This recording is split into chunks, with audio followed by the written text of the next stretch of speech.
Alrighty, guys, welcome to New School Wholesaling episode 2. If you don't know what New School Wholesaling is, I have compiled the top wholesalers under the age of 30 that have all made over $1 million in assignment fees. And today we are talking about how to win in wholesaling. So we got Max, Joe, Roy, Jacob, Alex, Vana. Super excited for this today. And I know you guys have been asking, when's the next New School? And we're here. So what I want to do is kind of talk to them because they all run massive communities of successful wholesalers, and they're also very successful too. So kind of want to see exactly what separates the winners and the losers, the best mindset for success, and how you can become a successful wholesaler. So without further ado, let's start from the back to the forward. Start with Vana and then go to Alex and then Jacob, Roy, Joe, and Max. So how do you separate the winners and losers in your community? Wow, how do you separate the winners and losers? The number one thing I've been telling my team recently, I have a local team and then I coach nationwide, but the victory is in the action. So literally, I tell my people all the time, what happens is they just fall off. We have a weekly call. I just want you to come be part of the conversation, come train, come be in the energy, and that's all you need to do. And I can help you make 100 grand in 90 days. So it's really just about taking the action. People get so caught up in like comparing themselves to other people and getting in their heads, can I really do this, blah, blah, blah.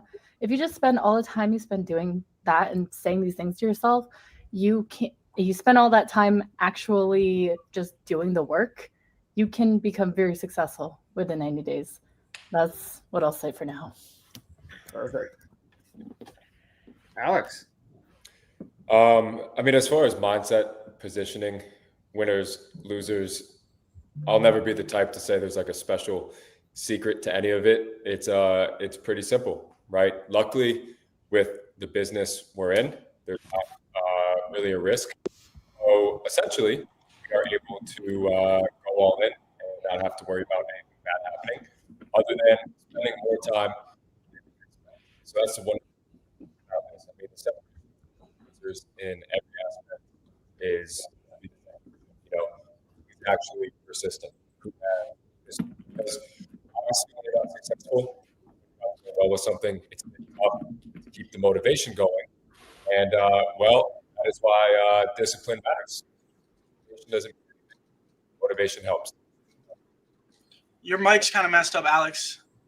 So yeah, Can you hear me better now? Way better. When you leave, I was getting smarter contact calls. So I was saying, motivation, mindset, all that stuff, in my opinion, is not that big of a deal. I think it is overcomplicated. Just work. Life is so simple. Just work. No like morning routine or any of that stuff you do is going to help you reach, the initial level. I think once you get to a certain level, sure, it's great. Have a specific ritual or routine that you do, stuff that keeps you, focused and prioritizing the right things. But other than that, when you're just starting out, you have nothing to lose. So you work and you keep working and you keep working until it works. It's like I have students, right, that have came in, done 4 or 5 deals week number 1. I have other students that have been in the program for 4 to 5 months and haven't done 1 deal. Difference is pretty simple, right? The ones that are doing well show up and they ask questions and they just put in the work. It's all about just putting in the work, as cliche as it is. That's all you have to do. Put in the work. Yeah, so my 2 cents on this is that 100% it's, all you have to do is put in the work. It's pretty simple. Once you find something that you want to chase after, that is a proven business model where you see other people making money from it, once you identify that, then all that's left is putting in the work. The thing is, if you want greatness, then you have to be opposite of what everybody else is doing. The crowd does not get to the places you want to go, right? And so you have to be willing to do everything that everybody is not willing to do. That's the dedication that it takes to actually be successful. And in anything, it doesn't matter whether it's wholesaling or something else, to actually get massive success, like the stuff movies are made out of, right? Those type of dreams. It's going to take everything you have to give and more, like for real. Now, it is simple to do. All it takes is showing up and putting in the work every single day and figuring it out. but most people aren't willing to give it everything they have. And most people, they fold, they give up, and they just fall to life, fall to their circumstances, and decide to just be cool with following the crowd. And when you do that, you end up in the same places. You don't get an extraordinary life. You get stuck in the rat race, and you live a meaningless life of something that you didn't want to do. You never chased your purpose. And then when you're on your deathbed, you have to think back about how you never tried to take a step. So real shit, it just is about making that decision that you're going to do something no matter what, and never waver on that, and show up for that decision every day like you owe it to yourself to do it. And you know the best part? No one is willing to do it. So there's really not much competition in life. You got to think about percentiles. Nobody's willing to do it, and when you make it, everybody's sitting on the sidelines hating, like, oh, that's cringe. Oh my God, he's doing all this. But they're a spectator on the sidelines. You don't want to be the spectator. You want to be in the game. You want to be in the movie. You want to be one of the main characters. Life's like a video game. Become the main character.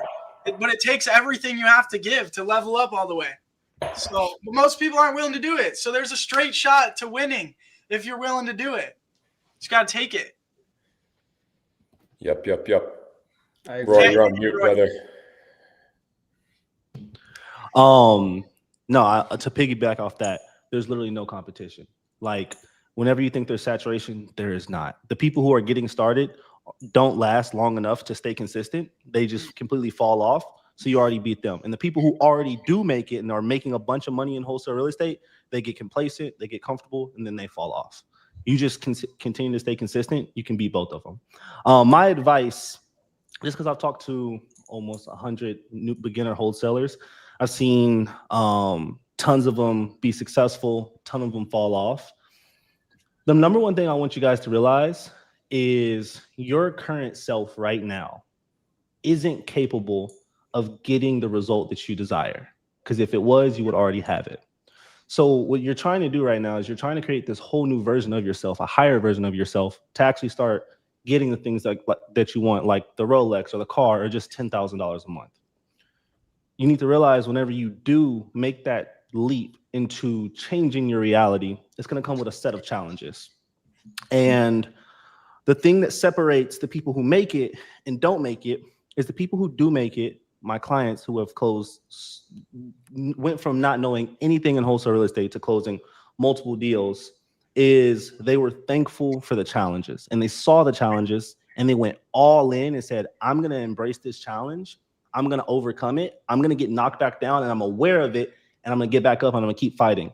Versus the people who didn't make it had the expectation that this was going to be easy, that wholesale real estate is this get rich quick. So they get into the industry and the reality hits them, and it's not that easy. They get kicked down and they're weak. They're not strong enough to get back up. So the number one thing that I would say is understand that you are trying to change your reality, and that's not easy. Depending on how old you are, that's years of wiring and programming of who you are today. So you're trying to change that. And in order to change that, you have to continue to go through challenge after challenge after challenge. And eventually, after you pass those challenges, you will get everything that you want. So this industry is no different than any other industry. E-com, Airbnb, flipping, they all make millionaire. It's just you being able to stay consistent enough to go through those challenges and make it happen. Love it. Joe. Yeah. So I completely agree with what Roy said, and I think it comes down to what I've learned over what he said was years of wiring, right? What a great analogy. The biggest lesson I've learned in 7 years of being in this industry is income producing activities. Income producing activities. If you're not doing activities that produce income, you're wasting your time, or if you're smart enough, your employees' time. At the end of the day, this is an engine that runs for you. Your goal is to build a business that runs without your time. How are you going to do that? You're going to focus on the key metrics that produce income producing activities. In other words, offers made on a daily basis. I don't care if it's you making those offers. I don't care if it's you generating those leads. But how many leads does it take and how many offers does it take to those leads to generate a contract? You don't know those numbers. You need to start organizing and learning those numbers. That comes from having proper systems in place. So I hustled for my first 2-3 years doing a lot of these things myself and really focused on those metrics and learning what those were. And then being able to delegate those once I understood them well enough to remove my time from the equation and make sure these tasks are being performed properly. Are the income producing activities being performed properly based off your prior knowledge? So everybody here watching this probably doesn't have years of experience. So you're going to start by learning which activities produce the most income, learning those skill sets, and then keeping in mind in the future, you're going to delegate those things so that you can build a well-oiled machine like a Lamborghini engine that runs without you. You just put the gas in and you're fucking flying. Excuse my French. But that's what I've learned mindset-wise about this industry. I love all the points that everyone's dropping, just putting in the work, but it's just a little bit more than that. Roy was saying like, hey, maybe you need some mentorship. Everyone was dropping some really good points. But guys, one thing I really want to say is wholesaling, it's not a job. It's a business. And if you treat it like a 9-to-5, why would you not expect 9-to-5 results? A lot of you guys are trying to escape having a boss, but your problem is you need to want to become the boss. Guys, it's entrepreneurship at the end of the day. And you can't get entrepreneurial results with like an employee mindset. It just doesn't work. So I have a really simple framework that I use. It's called the R equals R plus R. Easy enough, right? 3 R's. So results for me, and this was what worked for me over the past few years. I went through all the struggles just like all of you. Results is equal to restraint plus reinvesting. Now I know those things may clash, but let me explain. So restraint. Some of you in the chat I've been talking to, you guys are struggling, and something that Zach and I agree on is just locking in for 90 days. And I like to do the 1, 1, 1, 1. So I want you guys to choose one market. I want you guys to choose one marketing strategy. I want you guys to choose one property type. I want you guys to choose one deal type, like cash, creative. Just lock in on one, because restraint is everything. If you say yes to everything, you're going to have nothing. You guys need to learn to say no. I'd like to double down on what Max just said, because that's called shiny object syndrome. And I think it's one of the largest things that entrepreneurs, especially young entrepreneurs watching this channel have, is they're attracted to drop shipping, crypto, stocks, real estate. And they have so many rabbits that they're chasing that they can't catch one. So it's like, we got to get them out of that mindset and focus on one thing, become a master of that. Right. Yeah. And luckily we're in the industry that 90% of millionaires are created. 90. So we all have an advantage. Anybody here watching this, if you're focused on wholesaling, you have an advantage as well. Max, I didn't mean to interrupt you. I just wanted to throw down on extra on what you were saying there.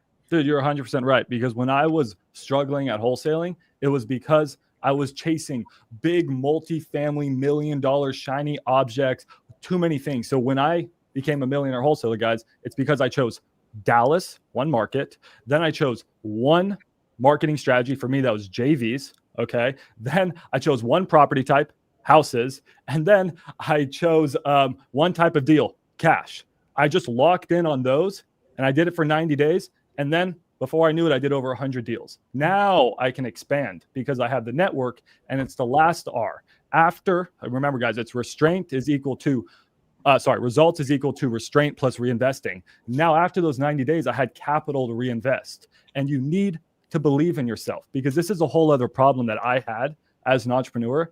Is maybe it was just because I grew up, I don't know if I grew up poor, but I was broke poor at some times in my life. And it's always been tough for me to spend money and really reinvest in myself. And I finally, as an entrepreneur, had to break free of that. I had to finally start reinvesting in myself, maybe in a mentorship. Like a lot of us have. Maybe I had to hire employees. I have, right, like many of you, I have 15 employees. I have tens of thousands of dollars in overhead. So then after you get your first deal, guys, then you can reinvest and then that's when you get to the 7 figures. So I'll pass it on to Zach. Yeah. And real quick, Zach, before you go, can I share my screen and show them something real quick? Yeah. I think you're hold on. Yeah. Am I able to share my screen? Yeah. Share your screen. Okay. You should get Focus is the most important guys thing see it? for my success. I just shared it. All right. So this is something that I teach my clients, and I think it's so good. Kind of doubling down on what Max said. I really like the amount of reps that you guys are putting in. Like, go by the 10,000 hour rule. Like, if you do this 1 hour a day for 3 months straight, you'll be not bad. Like, you'll be okay, right? But if you do this for 4 hours a day for 25 days straight, you're still not bad. Once you hit that 10,000 hour, that's when you become the best. So all of us in here, the reason we've closed so many deals or have made the amount we've made in assignment fees is because we're in this 5,000 to 10,000 hour range. And I would argue that everybody here is above 10,000 hours. Everybody has spent more or has made more than 10,000 calls to sellers and have made thousands of offers. So like, whenever you guys are judging yourself like, man, am I doing enough? It just takes time. Keep showing up every single day, and eventually you'll hit that 10,000 hour mark where you are one of the best. I just want to share that real quick. See, and I literally just keep it as simple as every waking hour, if you have a goal, should be going towards that. And then in between, take an hour break, go to the gym, eat, go on a walk. But when I was starting out, and I've tried like a ton of different stuff before I got into wholesale, bro, whatever I was doing every hour of the day was dedicated to it. It's that simple. You don't have to log hours, again, do anything special. If you just dedicate your time to the task and you have somewhat of direction, that's why it's nice having people like us posting content, showing you all. It's really not hard to do. But if you put every hour of the day into it, it'll happen. The issue is people don't do that. It's people don't do that. They have a tough week, a tough 2 weeks, and they think that's their reality for the rest of their life instead of getting through the learning curve. Everything is getting through the learning curve. Going to the gym, playing a sport. Imagine how good you become at a sport, once you get through the learning curve. It's all the same thing. Just work. 100%. I want to touch on that real quick. When I got started, the first 3 years of me as an entrepreneur, I worked from 8 a.m. to 11 p.m. every single day for 3 years straight. And it was terrible, right? But I loved it because I was invested in the business and I was so excited to get rich and make it happen. But it was a grind and it was tough, but then it paid off. Now my business is pretty much run without me and I go and do whatever I want and the money keeps coming in. So you got to just put in the work that's required to set yourself apart from everybody else. And when you do that, the universe, God, whatever you believe in, returns it to you tenfold. It's like a piggy bank. All your efforts that you put in, they come back to you tenfold. And then the focus thing is key. A massive key to my success is focus. I think that's huge, Max, that you pointed that out, because entrepreneurs, a lot of entrepreneurs have a lot of ideas about a lot of different businesses and stuff. Yes. But then they also get into this business and have 5 different marketing channels running, and then that's terrible. But then one of the main things I see people screw up on is they get their first deal from one marketing channel, and then they're like, you know what? Cold calling worked, but I'm not going to do that anymore. This next deal, I'm going to text blast instead. And it's like, bro, focus on what worked and rinse and repeat and do it again. So just focus is key as an entrepreneur. So I love that point. Yeah, are we going to ignore Roy being Dr. Evil with the cat? Just stroking the cat, just. Bro, how old is your cat? He's 2 years. That cat I have the same one, but she's only 1 year old. Bro, he is a man. He just destroyed my couch in my bedroom, but it's a little. I have the same cat. Mine's a little darker though, but. Oh, that's fire, bro. Bro, do they stop? I feel like mine messes everything up. I just got a black cat. You guys got rich people cats. You know what's so crazy? Toby, everybody that's watching this, Toby was actually, he's $3,000. I had bought him whenever I closed my first 100K deal. So this was my reward. That's what he recommended. That's pretty cool. A cat. Max, tell everyone about Soup. How much you paid for Soup? Oh yeah, how much I pay for Soup? I don't know. I've never spent any money on an animal. Tell us, Me, man. Cool story. I love Soup. Max treats his dog like a $5,000 show, like Pomeranian. I don't know if you guys know. So Steakhouse? Soup's been to Nobu. Soup's been to all the nicest steakhouses. Soup's traveled the country. I mean, Soup comes everywhere with me. Yeah. That's crazy. Oh yeah. But basically, what I want to say is, you guys all made points, and obviously, like I could pretty much say the same thing. What I've always found was that when I call someone a loser, people get so like visceral with me. Oh my God, how dare you? I call a loser somebody who quits. And if you didn't become a winner, then you didn't get a deal. So I define 3 things. You're a winner, a loser, or a winner in training. So if you're watching this, you haven't gotten a deal, but you haven't quit, you're a winner in training. You're not a loser, not a winner. You're in like purgatory right now. But you only lose when you quit. I know people have been wholesaling for 11 months, then they finally get their deal. I think we all kind of have people we know like that, and we have people the first 7 days to get a deal, right? But you only lose when you quit, and you're getting closer to those hours like Roy was showing. I thought it was really, really, really cool there. Let me ask a question for someone in here. Who here, like, I know Jacob probably does, Joe and Roy. I don't know if Dana, like, do you guys like teach mostly calling and texting for your students? Okay. Mm-hmm. Yeah. Let me ask this. At what point, what's the number, not hours, what's the number, roughly, if contact rate's okay, how many calls does somebody have to make on a high equity list where it's literally impossible? Like, you just make a bet. If they made this many calls and they're okay at closing, I can guarantee a deal. What's the number? It's about 3,000 for us. 3,000. Okay. Real conversations, not dials. Oh, 3,000 conversations. Yeah, that's. I'd say a list of 10,000 records. So, and that's probably. I mean, maybe that's flipping it twice. So 20,000 dials, and you're guaranteed to get a deal on a high equity list. Yeah, I'm at that 3,000. 3,000 contacts, you should have a deal. Okay.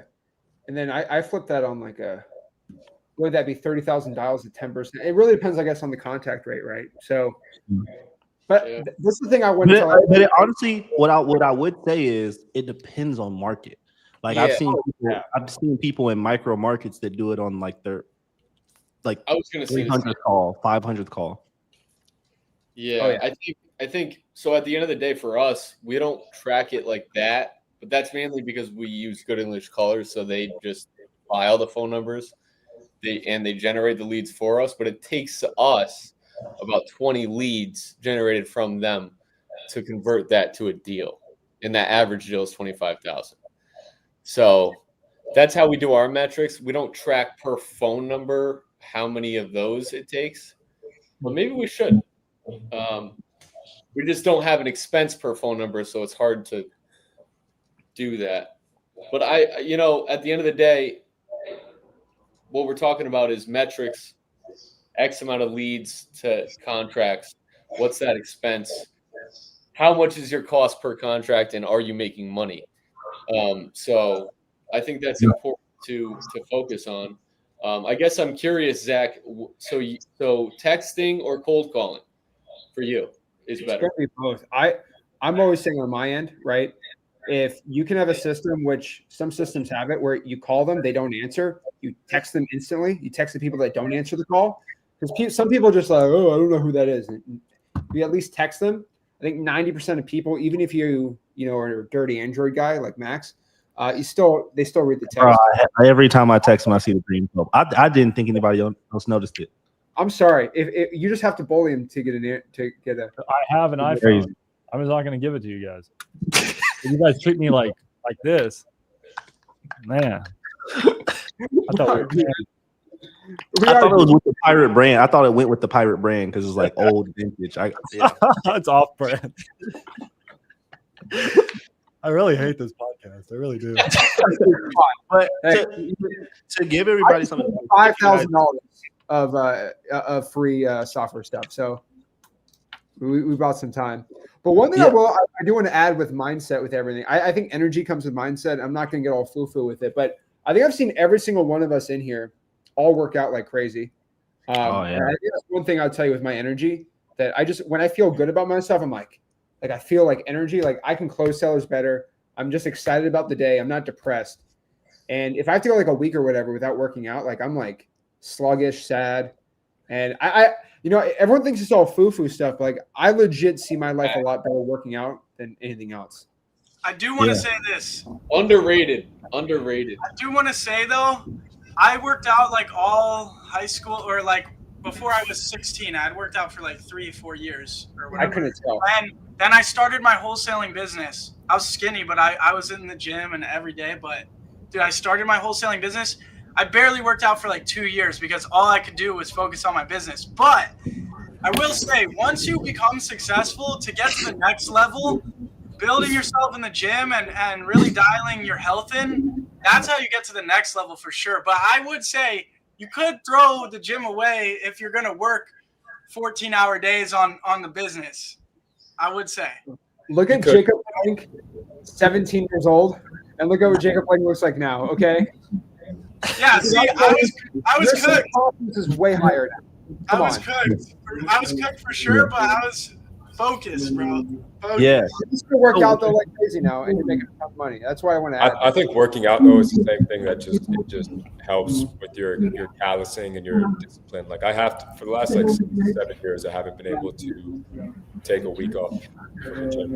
It's just not. I don't know. I'm with you. I'm big on the woo woo stuff, me personally, and I did the thing where I didn't go to the gym for a long time because I was working a lot, but I just ended up like really unhappy and kind of fat. So what I think the gym is though, like the gym is an example of having something that you are committed to that's just for you, and doing that one thing for yourself every day is keeping that promise to yourself, which is building the trust with yourself. Like I think self-image is so important to success.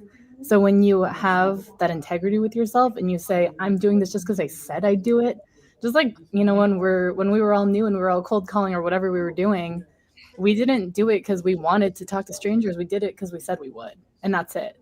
So, you know, you never need motivation. Like we don't need affirmations.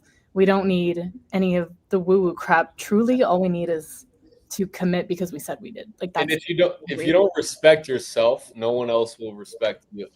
Exactly. At the end of the day, Especially not your sellers. You have a relationship with yourself. Okay, I'm going to go to the gym today, and you lie to yourself. Okay, you respect yourself a little less. And the less and less you respect yourself, because the less promises you keep to yourself, yes, it's a slippery slope, because now you don't have the respect of others when you can't even respect yourself. And when you do that and then you don't keep the promise to yourself, you tell yourself, oh, I'm a piece of shit. I don't deserve the success anyway, so I'm not even going to work on my business today. No, like literally though, imagine if that is. every time you said you're going to do something, you just did it. That's how simple life is. Like imagine if every time you said you would knock something out, it gets knocked out. Yeah. So simple. You'll just be like, okay, cool. Like I can do anything. Like I trust myself to get it done, because there's people, right? Everyone knows like I mess up too. You know, no one is fully a perfectionist when it comes to knocking out certain tasks. It's like, if I don't knock something out that I know I needed to knock out, my workflow is messed up because I know I'm just not doing my best. How are you going to perform your best if you know you're not doing your best? So it's like, if you need to wake up at this time, do this, this, and this. Imagine if you just did those little things, how much better your mental clarity, your aura, everything would just feel. Confidence, bro. It's just so simple. Confidence is what, you know, they always say this, keeping your promises to yourself. How could you be confident if you say, I'm going to do this. This is what I'm going to do today. And you sit on your ass and you don't do it. Like what? No, you can't. Yeah. It's not possible. It's not possible to have a good mindset if you're not doing what you're supposed to do. You won't feel good. If you guys are going to the gym, what it does for you is whenever you hit that gym or that workout, it produces serotonin. Whenever you raise your heart rate, that serotonin gives you that natural energy, that kind of like that. It's like a happiness chemical for you to show up to the phones smiling with a positive energy to talk to these sellers. And that's exactly what they want to talk, who they want to talk to. So before all my calls, what I would do is I would go hit a run, or like, if you like see like the really rich people, they have like trampolines in their offices. They'll jump on the trampoline to raise their heart rate, or just hit a simple workout right before you get on the phones. And you'll just have that natural energy and just that enthusiasm to really start closing and talking to these sellers. And to tie this back into wholesaling, because this is a really, really solid point, is when you are actually enjoying the process of the work, people can sense that on you. If you're not having a genuine joy in speaking to that seller, they're going to sense that you don't want to be there, and then they're not going to want to be there, right? Yeah. Versus if you can actually feel the challenge and the fun of the game while speaking to that seller, it's contagious. Are you guys nice to sellers? Are we Yeah, nice? 100%. Brother, my whole job is to help them. Of course, I've never asked a seller how their day has been before. Oh yeah, you help their day. I want to help their day. I can't get there by asking about their day. I want to ask them what their problem is. Why do they have this house that they're drowning in debt on? Houses is different. We don't build. I don't build rapport. I'm mean to people in a good way. I'm mean to people on the phone. I'm extremely direct and like tell them what to do and make them follow my process. Yeah, me too. I'm like, no, it's worth $30K. I don't care. They'll just start rambling about other stuff, and you got to keep them on the straight line. So, but energy is extremely important because like you got to come to life versus life coming to you. That's how bad shit happens to you, and you got to become a money magnet. And when you're vibrating good energy and you're taking over the world and you're achieving your dreams, and that's all that's crossing your mind, and you're in the gym and you're raising your vibration or whatever you want to call it, like literally life starts to come to you. Wins start happening left and right, and it starts to snowball. So getting in those phases of your life where you're really tapped in and feeling like that, people are attracted to you. You're moving in a phenomenal direction. Deals that you never thought would come together just happen out of nowhere. So trying to find that level is key. And I want to add on that. Balance is going to be everything. So you want health, wealth, and you want mental health.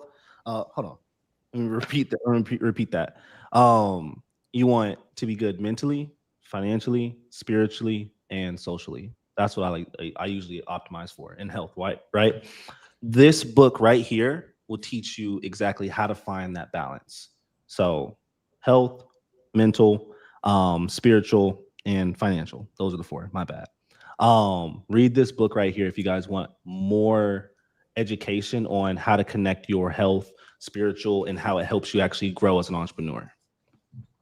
I like seven habits of highly effective people for anybody that's listening.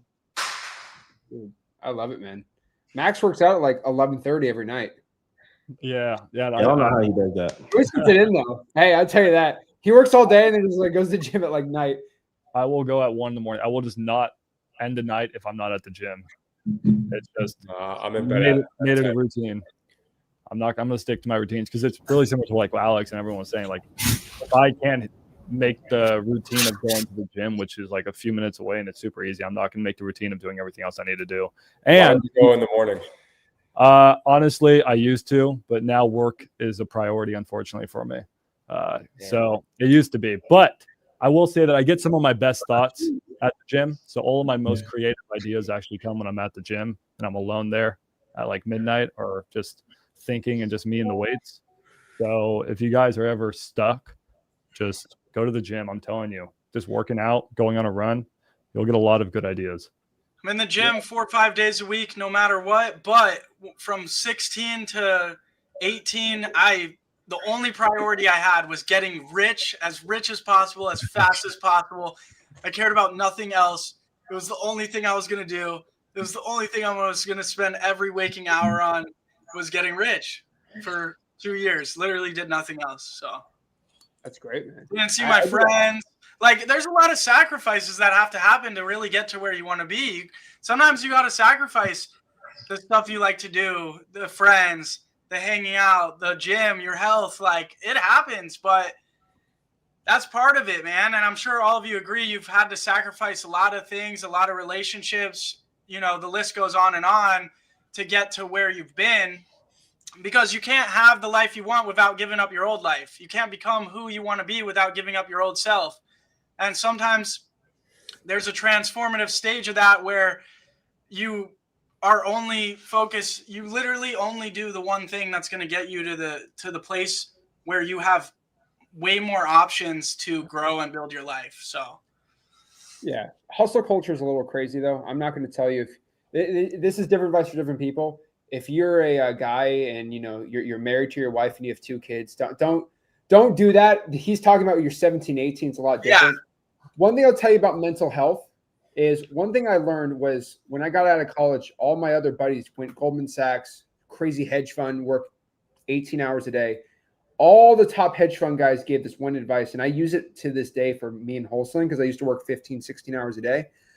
He said you spend 1 hour doing something that's not what is work. So, for example, for me, I'll spend 1 hour working out, and then I'll dedicate 1 hour, usually right before I go to bed, watching like a TV show or just doing something.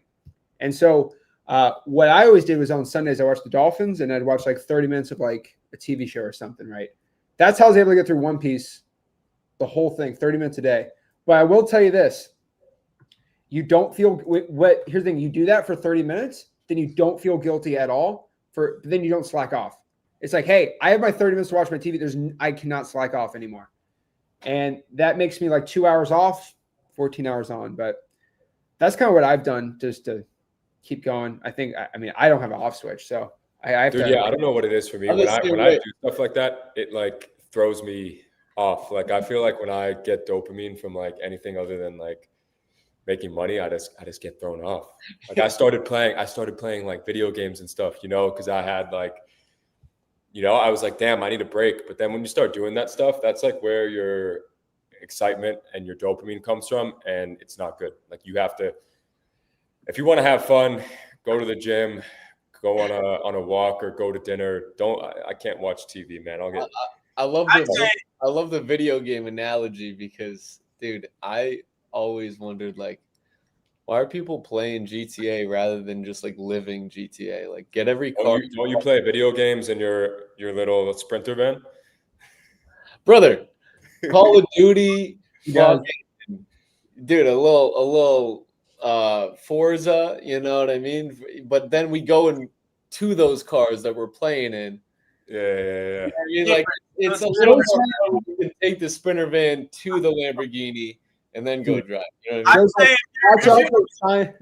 Watch out for shiny object syndrome. But you get a Lamborghini Aventador real quick and just no. But like you got rich before you bought it. I'm just saying. I thought it was funny. If you're over 16, you shouldn't be playing video games no more. Like, dude, I play video games. I could get me on a competitive shooter at night to like take out all my stress and reconnect with the boys, dude.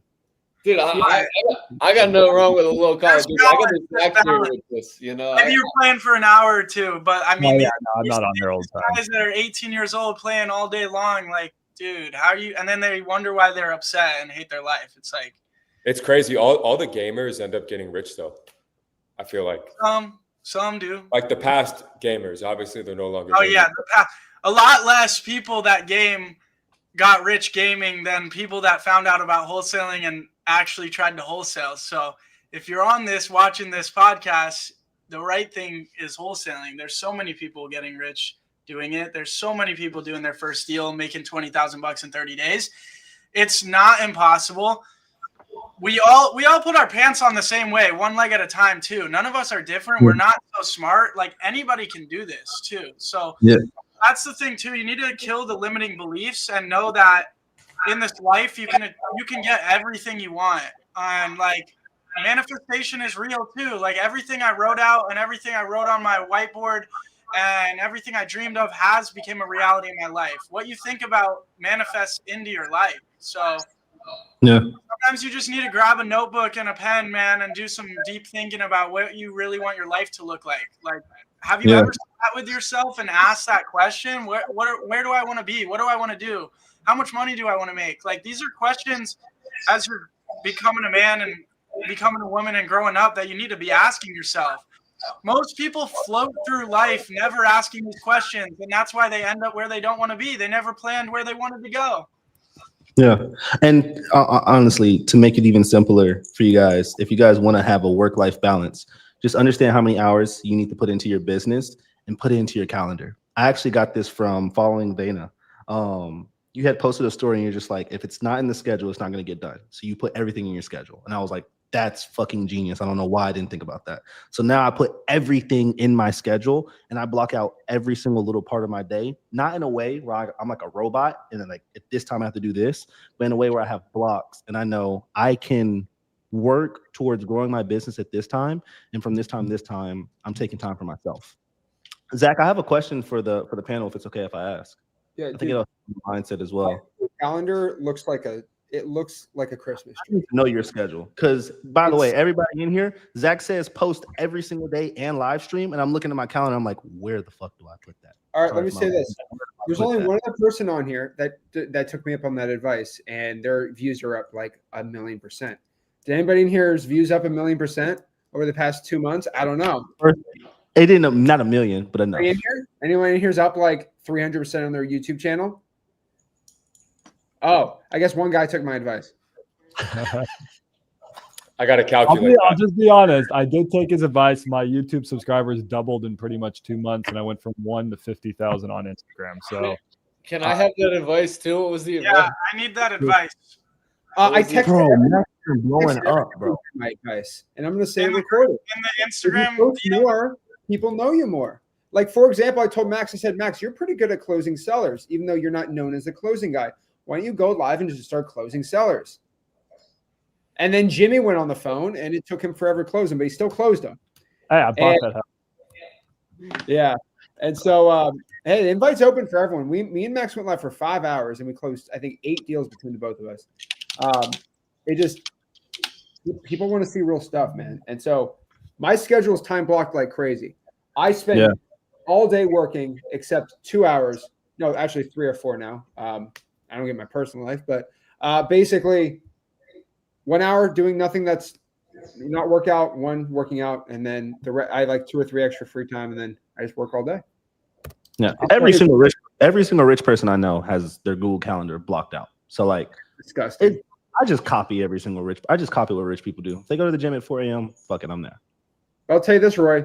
I'm I have a so- lot of employees under me. I have managers for my managers for my managers, and so I wouldn't try to be like me because you have to. Not like that. I'll tell Of you course, this. I'm saying everybody should have a Google Calendar 100%. Oh, it's a must for me. It's necessary. What I love about this is we're all so different because I'm at the gym at like 12 at night, 1 in the I don't morning. know how you do it, bro. Calendar is always 100% empty. And the moment I have one thing on my calendar, I have a panic attack that day. And I think it has something to do with back being in school or something. I just hated having a calendar with classes. That's literally the reason why I started becoming an entrepreneur, because I didn't want anything on my calendar. So like my problem is not working. Like I work all the time, every day. Like I can't shut off. My girlfriend gets pissed off at me because that's like all I do is work, and talk work. But like, if that's why I love video games, man, like I feel like Elon Musk said that he just gets into like a competitive zone and he can just like drift off. So, anyways, yeah, guys, don't take advice from what I'm saying because I'm actually with Max on this. there you go. But we're all a little bit different. I'm one of the weirdos that doesn't have my calendar booked out. I have a to-do list of shit I have to bang out, and it's listed in priority. And I know how long each task will take. And if I don't complete those tasks at the end of the day, I beat myself up. But at the end of the day, I do see like you got to shut your brain off sometimes. And it's hard for me too, because this whole thing is so fun. Like I genuinely enjoy work. And my girlfriend, like Max just said, is like, can you just put your phone down? We're at dinner. And we're at dinner every night because I can't put my phone down. Right. I mean, we like, it's at the end of the day, it's like, I love the game. And I have to force myself to shut my brain off for my mental health. So like I think I'm more on Max's side with this particular topic, because I think what Max was saying is like, you don't necessarily have it all scheduled out. I'm at the gym at like 1 to 5 p.m. whenever I can fit that into my schedule based off of the appointments I have that day, but I can never predict the appointments because I'm like opportunistic.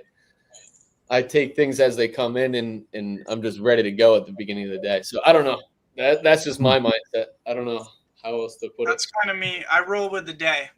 But work ends like at 4 or 5, 100% it ends. It was never like this for the majority, like half for like 3 years. It would go on forever work. But now there's a hard stop just because like that brute force that gets you to like your first $1 million isn't going to take you to multiple millions of dollars a year. So kind of realizing that, switching it up, taking care of myself more, I know that's what's going to get me to the next level. It's not going to be brute force. It's going to be more calculated. And so, yeah, Jeff Bezos said he gets paid to make a small amount of high quality decisions on a daily basis. And I've adopted that in my company as well. I don't want to be the one taking the action in the company. I want to be working on the company and making decisions on how we move. Right. So like if you can just focus on your mental health, number one priority, then you're going to make better decisions. That's kind of my mindset on it. Yeah, clarity is a superpower. Clarity, but it's hard to get clarity. There's a lot. We live in a very fast-paced world, and with these phones and everything, there's just so much information. But the clearer mind you can get, the better decisions you can make, and the better ideas you can have on how to fix issues in your business or how to scale. So finding a way to take care of yourself so you can be clear-headed, key. Hey guys, I have to hop off here. So I'll touch base with you guys, but good joining on. So Good to see you, bro. you guys Alex, brother. all you house Oh, guys by here. the way, I tried Louis Bocky's. Amazing. I think it's told okay. you. I told you. I think it's It was okay. amazing. But hey, I was gonna say for all you house guys, I need something in Miami here. Roy, I already asked you. I need Terry someone to texted me. Miami, okay? Please DM me. I got you. I'll keep you Bring updated. me a house in Miami. I need a tear down. Hey, drop All your right, but I have to hop off, guys. Good connecting with your you all. $5. I'll talk to you guys all. Alex, good to see you, bro. All right, That's it. let's make There we people find him a house. Let's find him a house. Yeah. I think he's got some crazy taste, but hey, we'll try. I had a question for the panel. Just because this is something that's been going on in my community that people are doing, and I'm like, yo, hold on, chill. People are quitting their 9 to 5s and they're just like, I'm going all in on wholesale real estate, or they're dropping out of school and going all in on wholesale real estate. Now, there's some people who are watching this right now. They're kind of like thinking, can I do that? Is that possible? What is y'all's advice to those people All right, who are thinking? I'm directly in this category. So like I literally got fired. 30 days later, I made 50 grand on my first deal. Literally 30 days. So I got fired, hopped on YouTube. I was like, this is the 5th job I've been fired from. And then I was like, I got to figure it out. Found out about wholesaling that night because it was just like, what do millionaires do? Oh, they all do real estate. Okay, how do I do that? I have no money and credit. Oh, okay, wholesaling. It was just natural. And then I looked into wholesaling that night, could not stop on YouTube about it. It was actually Nick Estes who was the first person I saw. And then, 30 days later. So I'm totally condoning people quitting their job to do this, because if you put your back against the wall, the fire that you have under your ass to get that deal done is ridiculous. You have no other choice. I had no other choice. That deal had to close. It wasn't if, it wasn't but, it wasn't maybe, it wasn't when, it was fucking now. Excuse my French again. I am French, so you guys have to forgive me a little bit. But yeah, that's basically that's my view on that. Is if you just don't give yourself a plan B, yeah, you're gonna succeed in it. And I actually encourage my community to do the same thing as well. So yes. I essentially dropped out of high school sophomore year and got started selling. So I was 16. I then did pick up online school called Hope Online. It was for kids that needed hope. I didn't necessarily need hope, but I wanted the easiest one out there, and it was. So I did graduate high school, but I essentially was done with school, hated it, and was all in on wholesaling. If you have a family and kids, maybe don't quit your 9 to 5. But look, like, if you try wholesaling and it doesn't work out, how much worse can your life really get than the position it's in right now if you don't like it? Ask yourself that question, and then either something terrible is going to happen. You're going to get to the root of the answer, and you're going to find that, look, if I quit everything I'm doing right now and go all in on wholesaling, the world's not going to end if it doesn't work out. So then the only answer you're going to be led to is, yes, I should quit what I'm doing. I should stop everything and go all in on this. So that's what I'd say for that. I'd say yes, do it if you have the freedom to. And most people do. Like, most people are so trapped by their environment and trapped by everybody around them's opinions Like my mom wants me to go to college, my dad wants me to go to college, like et cetera, and they just are so confined by what everybody else thinks that they never actually listen to themselves and what they want and follow their dreams. They're just living other people's desires out versus their own, and you don't want to see that the end result of that. It ends up being an unfulfilling thing, and so go for it with everything you got. Yeah, it's interesting because I have a bit of a different background than most wholesalers. I went to college and I got my master's, but I don't use it. I'm not trying to flex on it. If anything, it's an anti-flex because it was a big waste of money. I think of all the money I spent on my MBA to make my mom happy. I'm like, oh my God, that's so many leads. I could have made so much money. That's my problem. But my recommendation is, I think for most people, what Joe and Jacob are saying is right. I'm a very anxious person, though. I'll just put that out there. And I need stability or else I literally can't function. So just personally, if you're like me, maybe save up like a 90-day runway, because if you can't get your first deal in 90 days, if you absolutely just lock in on what we talked about, the 1-1-1-1, choose one market, choose one strategy, choose one deal type, choose one property type.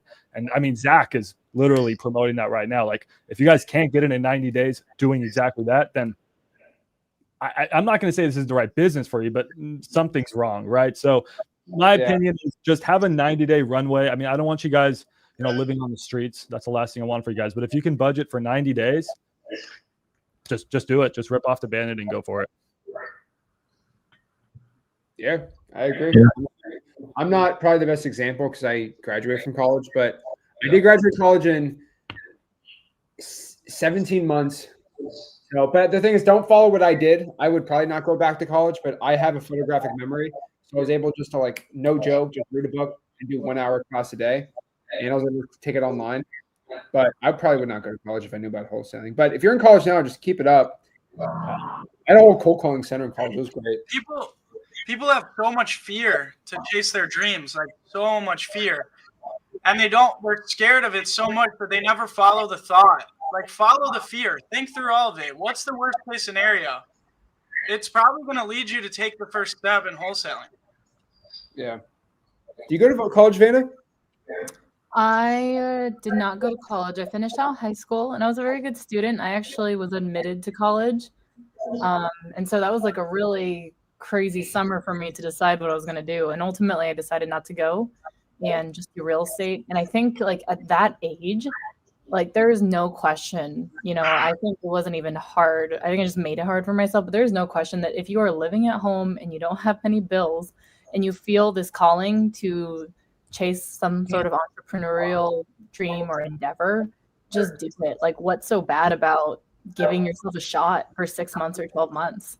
And then if I told myself, like, that was how I was able to rip off the Band-Aid and just do it. I told myself, if I really fail after giving this my all for a year, that's fine. And I think that's also what freed me up to just go all in and not worry about what was happening or if I was making money or not, because I already gave myself permission to just waste 12 months of my life.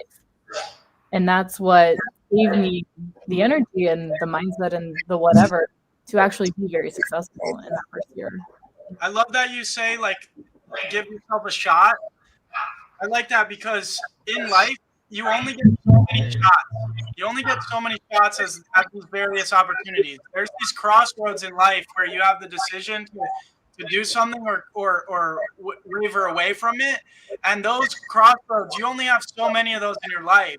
And you must take those shots when you have that opportunity. And for me, when I got started wholesaling, I was this young, extremely skinny kid. I did not look like I could buy your house at all. But then after 8 months, because I had no idea what I was doing, it took me forever to get my first deal because I was not doing the right things. But then the seller was a bus driver for a school, and he was just so nice that even though I was young, he, like, wanted to give me a shot. So if you're young, sometimes older people they will present you with an opportunity because they see what's the potential that's within you. And you got to capitalize on those opportunities. There's only so many shots in life. Take them. So that's awesome that you gave yourself a year to take the shot. And look, it worked out. That's the thing too. Like, as long as you never quit in whatever you're doing, you will win in the end. You just must never quit. Yeah, I think what you just spoke about is called the snowball effect. That's what I call it, at least. It's where when you're young, I started when I was 20. I know you started a little younger than that, Jacob, a lot younger than that.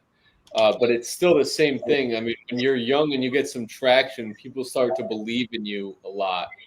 And it really helps create a snowball effect and momentum. 100%. When I started to really take off, because I was so young, everybody that was massively successful in the started pouring into me with all this mentorship. It was all free. They wanted to pour into me. Why? What do I have to offer you? Nothing. I'm this 17-year-old kid. Dude, that was life-changing. So, yeah, if you're young, I 100% agree with what you said, man. Like, people just start pouring into you, and it starts to snowball. Yeah. Another question I have for you guys. Is that I don't mean to take over, but this is a question I think that will help a lot of people that are watching this right now. This is all of our podcasts. We got to remember that we're talking to ourselves 3-4 years ago, right? And I want the question I'd have for everybody on the panel, and I'll start off by answering. But the question would be: remember that one time you were doing wholesaling and it just got super hard. Every deal fell through. Things in life were happening. Breakup, parents tripping, all that. Like, it was like a living hell. And you just had to push through. What advice would you give that version of you, whether it's 2-3 years ago, to get through that time? And I want to start real quick just so you guys can go around it. Yeah. Yeah, I mean, I would I could say- say on my end. I've never. I would say, oh, here, I know you go. Bro, you go first, dude. Roy said he's starting you guys. Right. Cool. All right. To me, whenever things were going bad, I had like $400 in my bank account. I had just closed a huge deal, blew it all that. Rent was due the next day, and I was like just crying. Have faith in yourself, bro. Like, just wake up every single day and know God has a plan for you. He's going to lead you in the right direction, no matter what. A quote I told myself a lot was, don't believe in the 3D. So everything that's in front of you right now, your reality is not real. Just believe what's in your head. And I just was delusional for like a cool month to 2 months, just saying, like, I'm going to get through this. And the very next month, I closed a $76,000 deal. I was able to like just pay off my car, apartment, all that. And I was super late on those things. So yeah, just have faith and just know that everything that's happening to you right now that's in the 3D is not real. I would say, so dedication is like a promise to yourself that you make. And like, I wasn't one to break a promise that I made to myself. So I was so dedicated that I was literally like, I'd wake up after a few months into it and I would think like, I'm going to die trying. Like, this is the only thing, I'm going to be successful no matter what. So the first 6 months where I wasn't getting a deal, I wasn't upset and I wasn't really struggling because I felt I was gaining traction. I was having more conversations. I was making more offers and things were starting to get closer to a deal. But when I got crushed was 6 months in. I got a house under contract in Gilbert on a golf course here in Arizona. And I didn't notice the foundation issues. I just thought it was like the roots from this big tree in the yard that was screwing up the. But then when I walked a buyer through it, he pointed out the rest of the foundation issues. Turned out the seller already had a bid for like 13 grand in foundation, and it killed the numbers on the deal. This was 6 months in, my first contract. It absolutely crushed me, but it absolutely crushed me only for the rest of that day. Because I was so dedicated, I had made that promise to myself that I was going to make it happen. And because I continued building upon that promise to myself every day, we talk about showing up for yourself and how that builds confidence. I had showed up for myself for so long, for 6 months, that for me to then fold after I just lost one contract and to wake up and give up on wholesaling, my mindset was actually the opposite. I was more fueled than ever. That day I was crushed, but the next day I was more fueled than ever to keep going. And 2 months later, closed my first deal, made $30,000. So I think it was just building upon the dream and building upon the dedication to it day after day. For what? It's like 260 some days I was trying to get my first deal, like almost a year, you know? So just that building of that kept me where I had the right mentality. Yes, I got knocked down, but I got myself back up and it all worked out. That's so powerful because if you did quit, you never would have seen the money. Yep. And it was just 60 days away. Yeah. I tell It's people like that a that. lot. Like, if I guarantee you that you'll make 100K or whatever it is, you'll make your first deal in 90 days. Have you then seen that it's easier when to diagram do it. of the guy, the two guys with the pickaxes, and one guy's like tired and turned around, and the diamonds were right there, and then the other guy's still going? That's literally how it works. You never know when you're gonna get a deal. So We say that about going to the casino too. Yeah, to just double down on that, your time is coming. Everybody has their time. If you see somebody on social media that's crushing it, it's their time right now. But just stay down and know your time is coming soon. Yeah. Yeah, I think that your question was actually very relatable to what I went through. I went through a breakup, like what you were saying, and COVID hit at the same time. This was after my first 2 deals closed. So I closed one for 50,000, one for 5,000, and I had a deal under contract. And but mind you, after that, I got an office space. I had 3 computer desks, and I had all this overhead now with softwares and shit. I was trying to scale quick. And then COVID hit. I had a deal under contract for $69,000. Beautiful deal. I mean, like, we should have made 40,000 at least. And then, like, right then COVID hit. It was that March. Basically I got, and then, nothing happened for a year for me. Like, actually, like, I had all this overhead and nothing happened because I adjusted. I had shiny object syndrome. I switched to like creative financing and subject to and commercial deals. I was going for grand slams when I had done everything with just traditional wholesaling, cash deals. So why would I switch it up? That was my problem. Was I overreacted to the situation rather than doing what had worked. And it turned out I thought wholesaling was going to tank. The exact opposite happened. I mean, the market was incredible. It was just that week or two, I totally just made the wrong choice and went away from the gold. So it's like I started digging the gold, like what Alex was talking about, that analogy.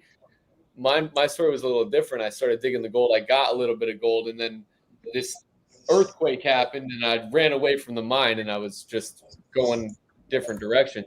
And as soon as I got back to start doing what worked for me was when things started flowing again. So wholesaling was never something to ditch because you can do it in ups and downs. And even when the market's crazy, you can still do deals because a deal is a deal. At the end of the day, it's ARV, repairs, and maximum allowable offer. And if you can give it to a flipper who knows what they're doing and does a lot of transactions, deals are going to be quick, especially in the single family home space. Not necessarily land deals or subject to deals because nobody knows, they're more complicated deals. At the end of the day, I think it's a bread and butter. It's a wheelhouse. It's a repeatable, scalable business. Roy, that is a direct answer to your question because I've gone through a terrible phase of like hell. Just stick with what works. Yeah. That's what I learned from your question. I love that.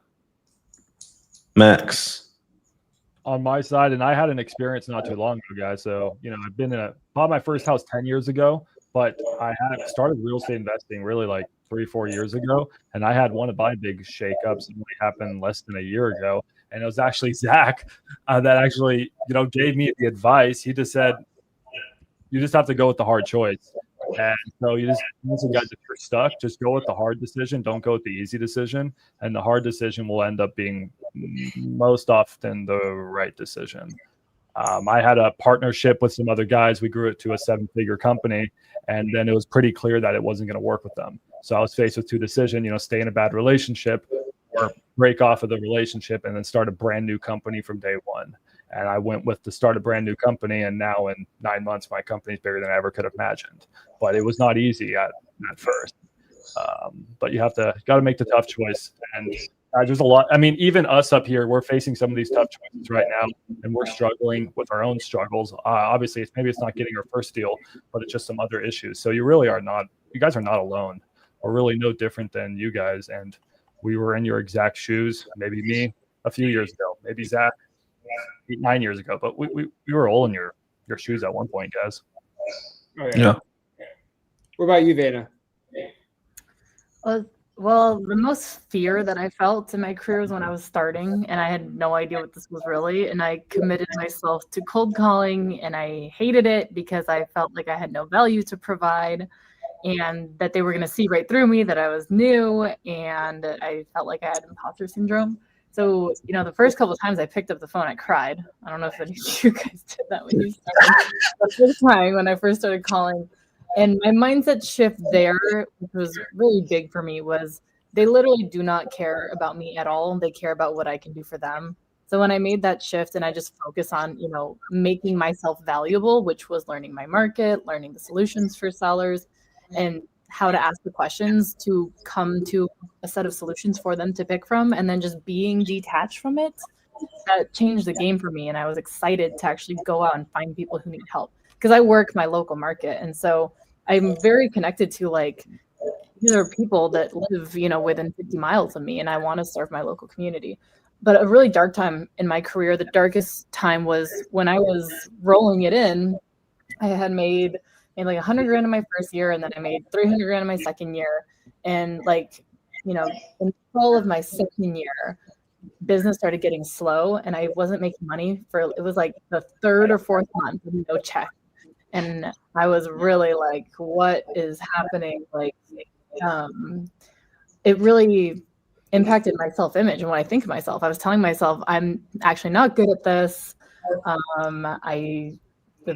I don't know, I just blamed myself. And so I was comparing myself to my friends who were, rolling it in. Their business was doing just fine. So what was wrong with me? And I was beating myself up day in, day out. And that was blocking me from coming up with new creative ideas to help sellers, new creative marketing, more videos for social media. And I just froze. And so that went on for weeks and weeks. And ultimately I talked to a mentor I had, very big on mentorship. And as soon as you can, you should hire a coach as soon as you're financially capable. And I told my coach, I feel like shit. And she's like, well, you haven't had a deal in a while. It was actually March at the time. I think it was actually spring or the fall. But she's like, Vena, how confident are you? It's March right now. How confident are you that you'll close at least one more deal this year? I'm like, in the next 9 months, there's no way I don't close another deal. And she's like, well, there you go. You're good. And so it was kind of about having blind faith in the process and just knowing that these actions take me closer to my goals. And so, at the time I was slacking because I was like, well, this isn't working anyway. I don't even want to do it. I don't want to get cussed out today by sellers. So I was slacking, and that was being out of integrity with myself and, missing out on the actions that I said I'd do. And that was moving me further away from the end goal. We were talking earlier about knowing what you really want in life.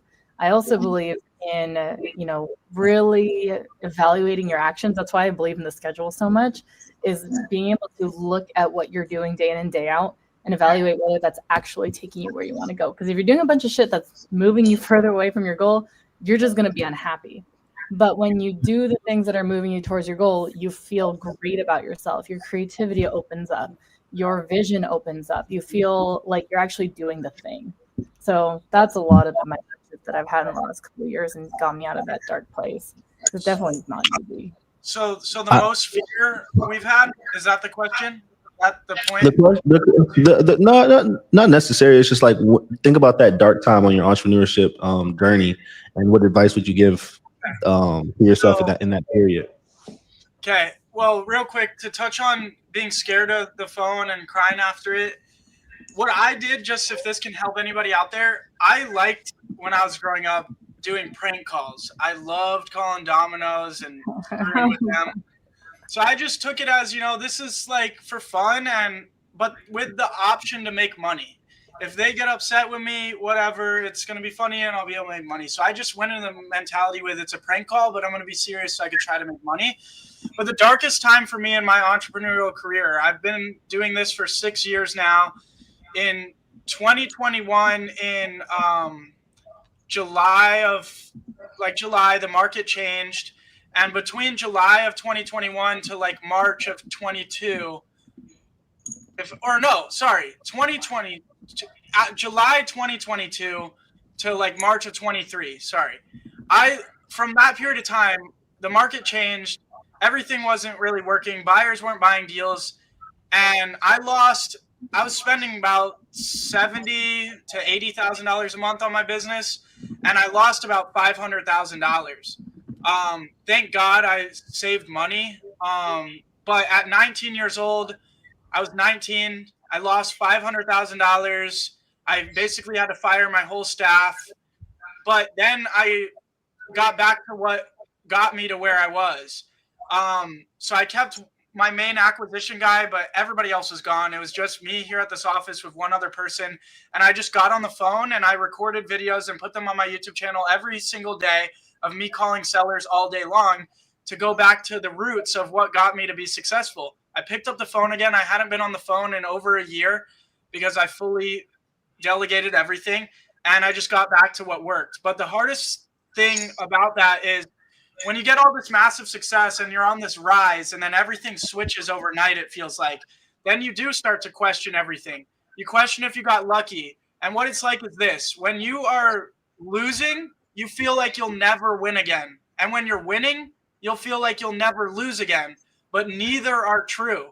But when you are taking your first major hit as an entrepreneur, you are so confused and you don't know what to believe. You don't know if you're really good at this.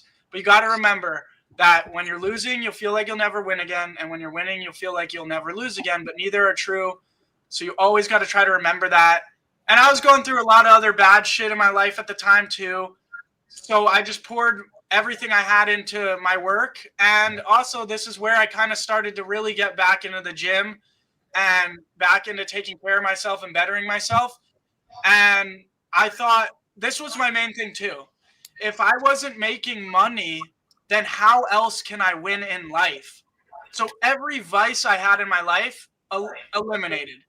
And then I tried to better myself physically and in every way possible. So like sometimes you're not going to win in the money game. Like sometimes you're not going to win in the money game. Analyze your life and what areas can you go and win in to where you feel like a winner again. Because once you start feeling like a winner, then life starts to deliver you wins. So that's what I did. And it got me out of it and it worked out. And most small businesses go out of business within, what is it, the first 5 years, or is it 10? It's very likely that a small business goes out. So getting back to the roots of what got me my success saved my business probably. Yeah. But I just will never give up and never quit. So that mentality is key. But Yeah, you guys got to understand whenever you guys make that decision to become an entrepreneur, you guys are sacrificing. I like to say you're being a human. You are now a superhuman. You have to be able to make decisions quickly. You have to be able to be a leader, lead a team, and go through every single human emotion, probably in the same day, twice a week, in order to just survive and continue to keep your company pushing. And it's hard. It's really, really hard. Like I know you guys see the Lambos and the watches and the clothes and the vacations, and it's fun. Like it's so cool. But that first year, whenever you are trying to get your first 100K, it's so hard mentally. Like remember, it's you versus you, and one of you guys have to die. I got to head out for the night, guys. But Zach, again, thank you so much. Good to see everybody, and appreciate this. I'll be here next month. Excited to keep doing this. All right. And I'm going to keep going. I don't know if anyone wants to keep staying, but I can keep going and talking forever on this. Yeah, I mean, I wanted to touch on what he just said because I think that you only buy the Lambos and the watches once you want to remind yourself of your own accomplishments. This watch right here, I'm not even wearing it. I never wear it anymore, but it's because of what Jacob was just talking about. This is a reminder to me that I can do everything I set my mind to. I wanted this so bad when I was dirt poor. And this for some reason, it's stupid looking back. I'm like, it's a watch. Like, what does that do for you? I shouldn't have bought it logically, but it was a trophy that I could do it because I set to do it before my birthday, February 23rd. I got it on February 21st. And it was a goal that I had to accomplish. And I just did everything I could to do it. Right. And it didn't make any logical sense. Like I said, I wasn't swimming in money. I shouldn't have been buying a Rolex, but it was a reminder. And every time I see it, I'm like, okay, I can make it through anything. It's a reminder of who I am, right? Like I did it as a trophy for me to just feel like, okay, every time I set my mind to something, I'm going to accomplish it. And it's just that's really important to that's what gets you through the tough times of business, because business has its ups and downs. And by the way, we're all going to go through ups and downs. All of us as entrepreneurs, we have to expect that. And to get through them, you just got to be consistent with the narrative that you can just, I mean, do whatever you set your mind to, you can accomplish that if you just stick with it and don't let anything get in your way. Like, don't let it mess with your headspace or tear down your confidence, right? I think that's the moral of what we were just speaking about, is just keeping a good mindset through these tough times, because tough times happen in business and they're going to continue to happen until you die. That's just what business is. Ups and downs, ups and downs. It's a roller coaster, but can you stay level-headed the whole time? Yeah. And be grateful on your journey. Yeah, I've had some ups and downs. Probably the worst one that I have experienced was, first and foremost, has anyone ever seen that experiment they've done with people and rats, where like they get that morphine drip, and like they press that button, they get the morphine, and it's like the best feeling ever. And they find if you just give someone that, that's all they want and that's all they care about. They do with the rats, so that then they can't do it anymore. Well, just letting everybody know, you talk about struggles and stuff. So this was me at 18 years old. So this was, I was like, made my first 100 grand. I was so young. So first and foremost, the biggest struggle that I had starting was, I thought people, and I just did it, I thought I looked too young. I was like, I didn't look like didn't look like a real estate investor. Look how skinny I was. Okay. Like I had thought no one would respect me. This is a deal I made like $40,000 on, and I recorded a testimonial and put it on my website. I was like 18. So just FYI, if this kid, like I had a high pitched voice, super skinny. I was like 5'8" there. That guy's really short, by the way. If he could go out here, no, I was like 5'10". But like if he can go out here and do deals, you can definitely do it too. My personal biggest struggle was in 2023 when they started raising interest rates. I had no idea what was going to happen in the market. And it kind of shocked my confidence a little bit of what's going to go in the future. And what I did I just went back to the basics. And so I always pop out this book, How Real Estate Fortunes Are Made, by George Bockel. This was a book in the attic of a flip I did from 1972 about how to wholesale real estate. Current interest rates were 7% at the time, and they shot up to 18%. Then I went back and I read this from my dad's library, Successful Real Estate Investing in the 90s. This is from a guy, his name was Peter G. Miller. He wholesaled real estate throughout the 70s and 80s. Do you know what the interest rates were? They were 18%. And so I said, if we're about to go from an environment of 3% interest rates on mortgages to 7%, and this guy could handle from 7 to 18, let me see what he was doing, and I can do the same thing. And you know what this guy talks about success real estate investing? He all talked about creative finance, amortizations, and knowing how to be double down on marketing in the 90s. And I said, if that's what he did to become successful in high interest rate environment, I should have all the belief. Because if another man can do something, I can do the same exact thing. And so the only thing that ever shakes me up is the real estate market in general. And that's why I get but my belief too is, let's say my real estate market, my average house in my market's 400 grand. Let's say it shoots up to 900K. Should I be freaked out? No, because Vayner can wholesale real estate for $1 million homes. So even if prices triple my market, if Vayner can do it in her high price market, I can do it in this market. If this is double in Vayner's market, I don't know what she's going to do there. But hey, like the market coming down here in Dallas, Fort Worth, all I'm doing is I'm just sort of moving my market. So I did, 100 plus 150 deals here last year. I'm doing most of my deals virtually. So that's the beauty of wholesale, guys. Is you can adapt. It's like any business, they adapt. My worst time probably in my entrepreneurial life was when I was 20 years old. I just bought my second house. So I saved up all my money. I house hacked my first house. I took all my money. So it wasn't paying for my school. It doesn't matter. I put it into a second house, bought the house, and then the seller lied on their seller disclosure notice. I didn't know anything about real estate at the time, guys. To tell you how you can luck into things, I bought my second house without knowing what title was. I didn't know what a title company was. I didn't understand interest rates. I didn't know anything. I just bought a house. Anyways, turns out the house had a ton of issues, and the house started to flood because there was foundation problems. It was raining. It was a nightmare. I ended up going negative on my bank account. And that's when I was the brokest I've ever been. And I'm so happy that happened to me, because now I'm a very, very conservative person in my finances. I have a hard time spending money on anything. But when I was at that time, I think really two things. One, I don't know. I didn't really feel bad for myself. Maybe I'm just lucky. Maybe it's because like my family history and they've been through so much, or I just know of some other people that have been through so much, and I just feel so blessed. I was like, okay, I guess I got to get a job. So I got a job. I was like, oh, I don't have enough money. I guess I'll get a second job. Oh, I don't have enough money. So I got a third job. So I had 3 jobs while I was in college, while I was on a soccer team, while I was doing all that. And it was just sort of normal to me. So that's why now I work hard, but I feel like I work less than I did then.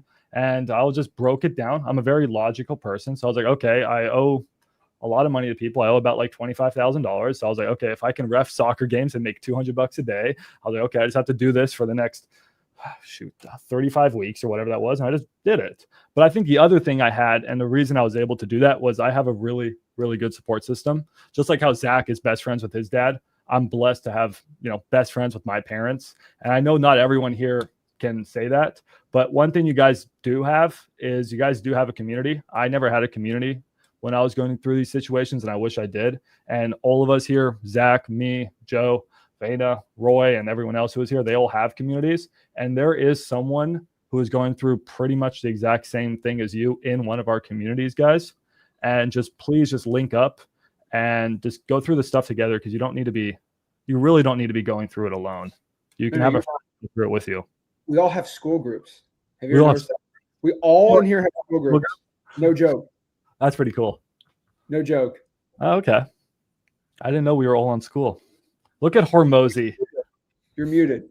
If y'all are watching this, one thing you guys can see is we all went through some challenge, or that week or month or year of hell, in order to get to where we are right now. So if you're going through that challenge right now, good.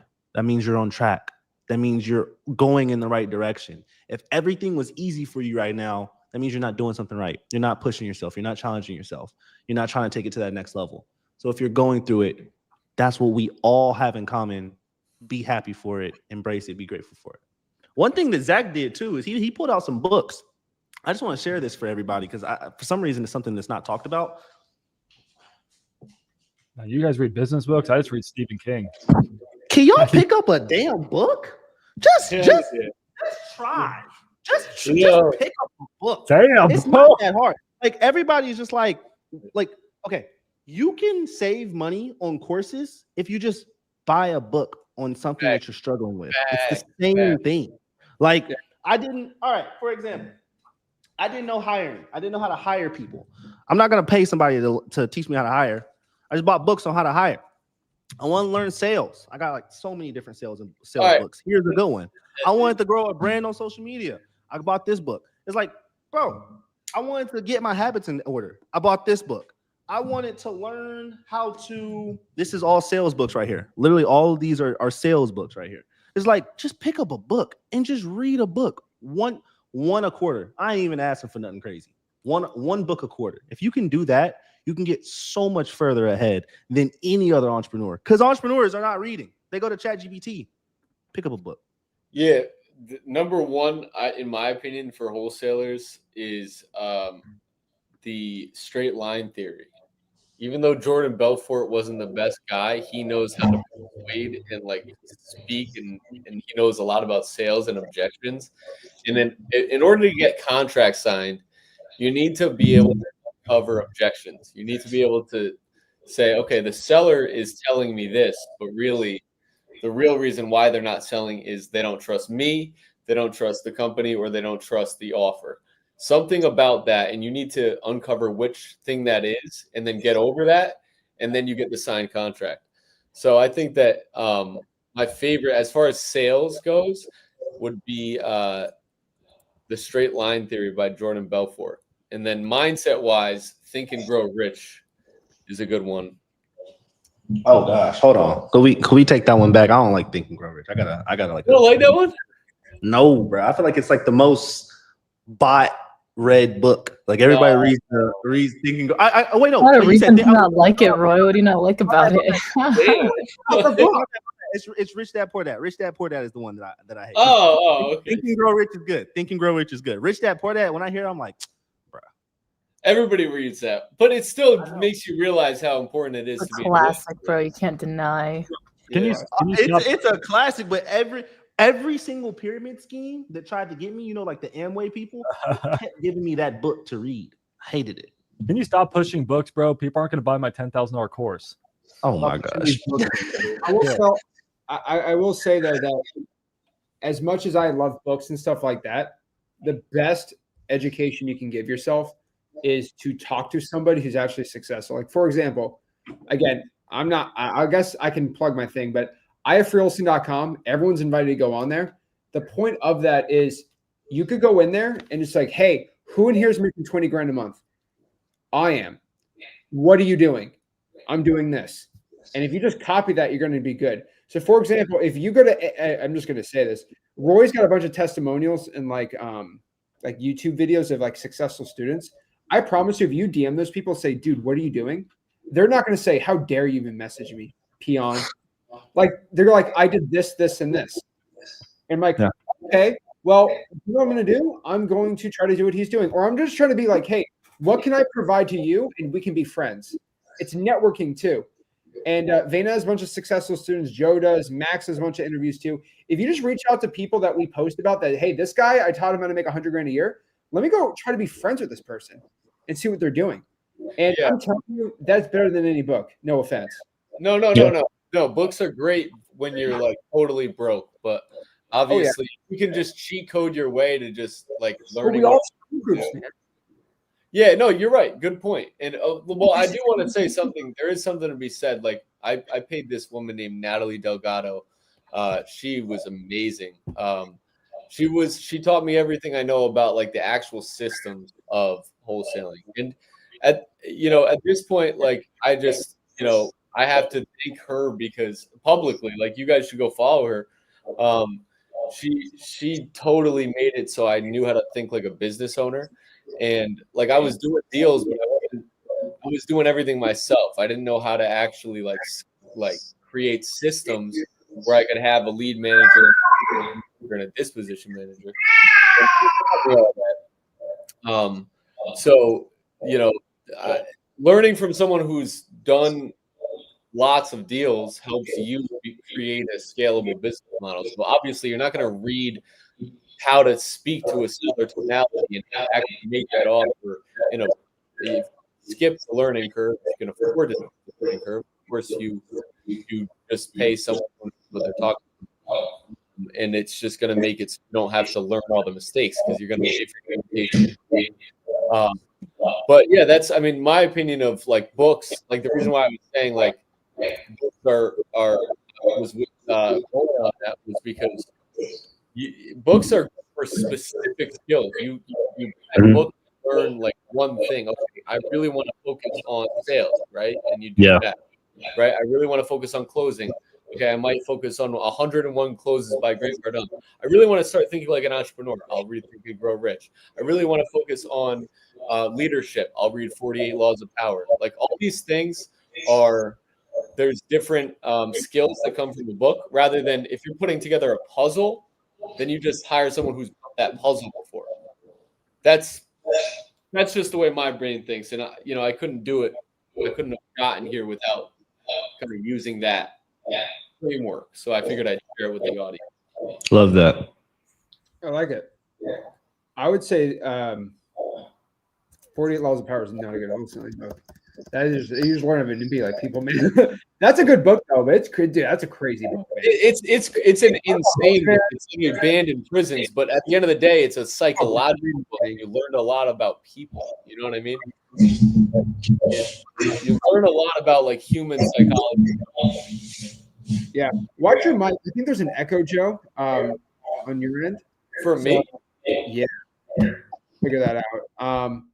One thing I'd say is we all have school groups. So like if you're in Roy's school group and then someone posts a check, you can literally in school just message somebody. If you're in Vena's school group, message somebody that posted a deal. You're in Max's school group, someone posted a deal, message them. I promise you message 5 people a day that are successful in any of our school groups, someone's going to say hello to you. Like, for example, I'll give a shout out to Olivia's in the comments, right? She's closing deals under Max, right? I promise you, if you have a deal, you could probably talk to Olivia. She's closed plenty of deals. She'll literally give you mentorship for free. Like the network, anyone can network with somebody that's doing deals and stuff. It's not like I have no idea if this is a deal or not. You can literally reach out to, there's so many people that can talk to you. And so I just think a lot of people just want to sulk by themselves and be like, I'm a Sigma. You know, those guys, I don't know if you've ever seen those like guys. I'm a Sigma man. Like, dude, get out of here. I'm a lone wolf. Like, stop. Okay. Like, stop. It's so cringe. Like, reach out to other people that are successful. And the one thing I found is it creates, it creates the buzzword confidence. But the word confidence, my belief comes from a belief in the words you say and the things you do. And you create a belief by saying, hey, and this is why I made this podcast. Look at all these young guys and gals out here making millions of dollars. If they can do it, I can do the same thing. It's showing that it's not because I'm young that's the issue. It's because I'm actually willing to do the work. And so if you're in any of our school groups, just message people you find successful. It will change your life. Because when I was getting started in wholesaling, there's no school. None of us had a school group or was even to be any free communities or any communities at all. I was basically, me and my dad, it was cool. But like, there's no guys or gals my age I could talk to. Like, dude, cold calling, what's going on? How is it working for you? Nobody. So it's so cool right now. We're in the best time ever. 100%. Is my mic better? Sorry about that. Yeah, it's way better. Way better. Sounds good. To piggyback off what you just said, Zach, is like find somebody you can have that healthy competition with. That's what I had. Like me and my friend, we got into wholesaling together, and it's just like he closed a 10K deal. Damn, all right, I gotta close a 20. I closed a 20, he closed a 30. All right, now I gotta close a 40. And it's just like that back and forth competition, healthy competition, right? That keeps you going, and you guys are both sharing information and things that you learned along the journey. So definitely see if you can find somebody you can team up with or just hold you accountable. And maybe I'm biased because I'm the JV guy, and so is Zach to some extent as well. But I'm a big fan of JVing, right? So why have to, you don't have to take on the entire thing. Just take on half, or even less than that. You can do 3-way JVs, but whatever you want. But just take on half. Like just find the deal, let someone else handle the rest, or vice versa. Like it's wholesaling doesn't need to be this crazy hard thing. You just do one part and have someone else guide you on the other part. And then take your 5 or 10K you made, and then if you really want to do the whole thing, go for it. But I mean, I don't know. That gets me. I'm excited I'm more of a strategic guy. I'm excited for the next time we come on and we're talking strategy. I don't know what the next conversation is going to be. Like, how do you get a wholesale with $0? How do you start to, now I got $500 max. What do I do? I got 5,000 max. I want to get into something like PPC. Like, I don't know. That's what I get. The more advanced, I feel like this one was more mindset, right? Like this is a more mindset focused video, which is very, very important for the audience to understand. We weren't like spitting tools and like exact A to Z. I feel like the first one we did that pretty well. Yeah. But like that was the focus of conversation. This one was more like how to think like the proper way so you don't fall down. Which we've all done our fair share of falling down. So at least we got to share that with you guys. Yeah. You guys are redesigning yourself. Like Joe is a completely different Joe from 2 years ago. Same thing for Max, same thing for Vana, same thing for Zach. We are completely different people from ourselves 2-3 years ago. If we saw them, we'd be like, oh no. Hey, right? I have a question for you guys, because I'm pretty sure like the audience, they've heard us go through our hard times. They're like, okay, where's the happiness at, right? What were some times that you guys realized that you made it? Like, it could be a moment, it could be a thing you did, it could be something that you bought and not made it, because I know we all are entrepreneurs, so we're like, we haven't made it yet, we're still trying to grow. But like that you came a long way from when you started. Today, I actually had this weird again at the gym. I'm telling you guys, I get all my good thoughts at the gym. But today, I don't know, something got into me, and I was just like, hey, I messaged my girlfriend. I'm like, you should get your nails done today. Like, I don't know. I was just like, I just knew it would make her happy. So she Yeah. went for her nails done, and she came back. She's like, Max, it was so expensive. It was $70. I was like, it's fine. It's like it's fine. Like, you got your nails done. And I never, for the first time, I never thought, holy crap, that was expensive. Like, I never thought, oh my God, wait, that's like 2 coupon club leads. Like, no, that didn't go on in my brain. I was just like, it made my girlfriend happy. And I've had struggled with that for the longest time. I've always just been super frugal. And I don't know, it just felt good to be able to do something for someone that I know they wanted, even though it was a little thing. And I never thought about the consequence of, hey, what's going to happen in my bank account. So I'm finally starting to break through that. And it's all because of wholesaling. And it's a little thing, but I share that. That's fire. I'm gonna share one real quick. This happened to me. Like, of course, I got the car. I was very happy when I got the car. I was like, yo, this is crazy. But this one was actually better than the car. I had texted my mom.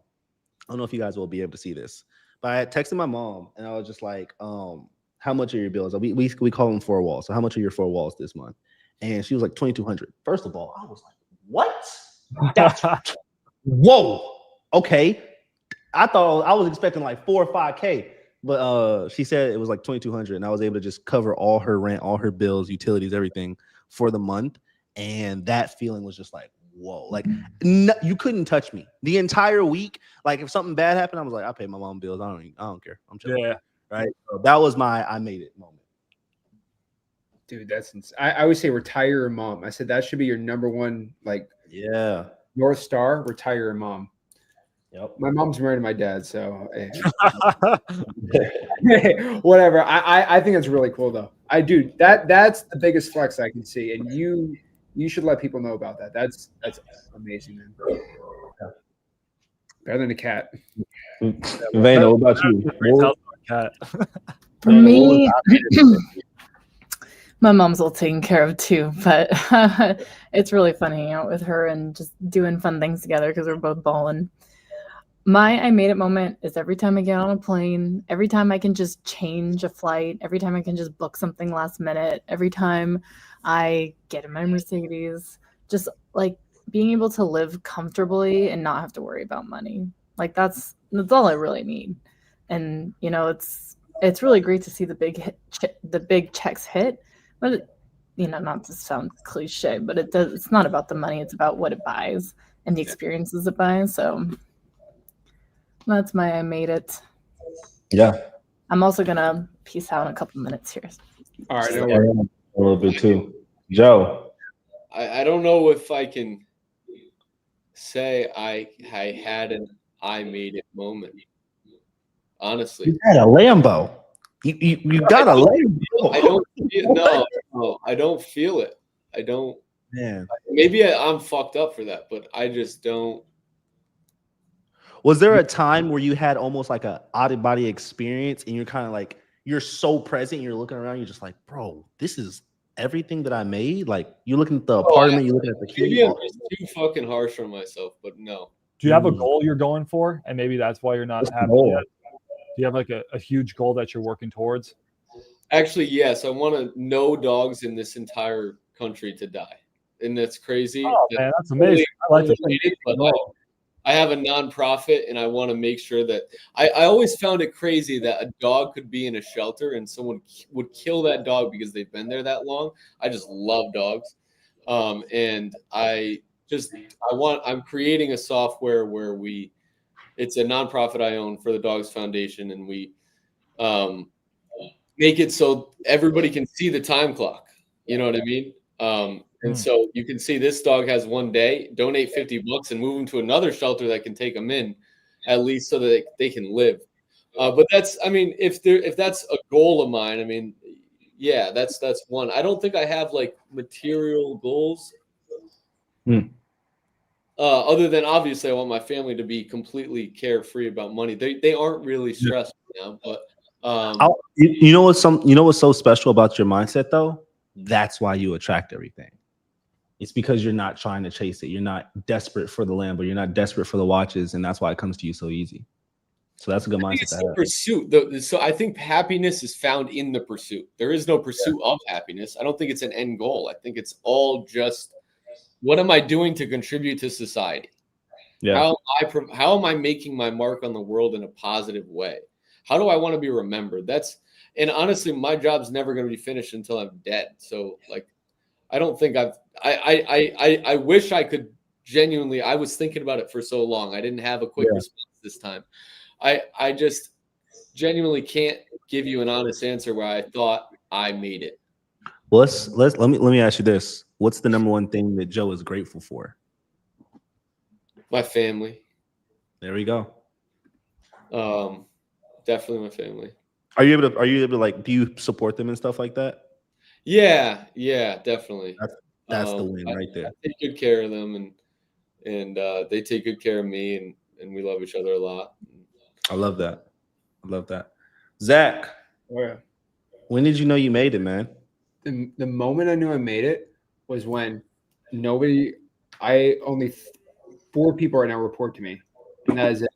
With over almost 100 to 200 employees, only 4 people report to me, and that is the greatest flex of all time. That's crazy. 4 people, that's all. And so that's all I got to.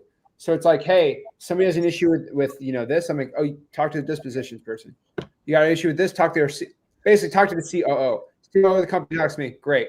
Got a problem with this? Oh, talk to my development guy. Like that's where I knew I made it. Like that happened recently within a year. I used to do everything hands-on. I mean, like I went to Italy and Switzerland, and I did this whole thing for like a month, and I just barely worked, and I was making more money than ever. I'm like, oh, I'm in my own way. That was really crazy.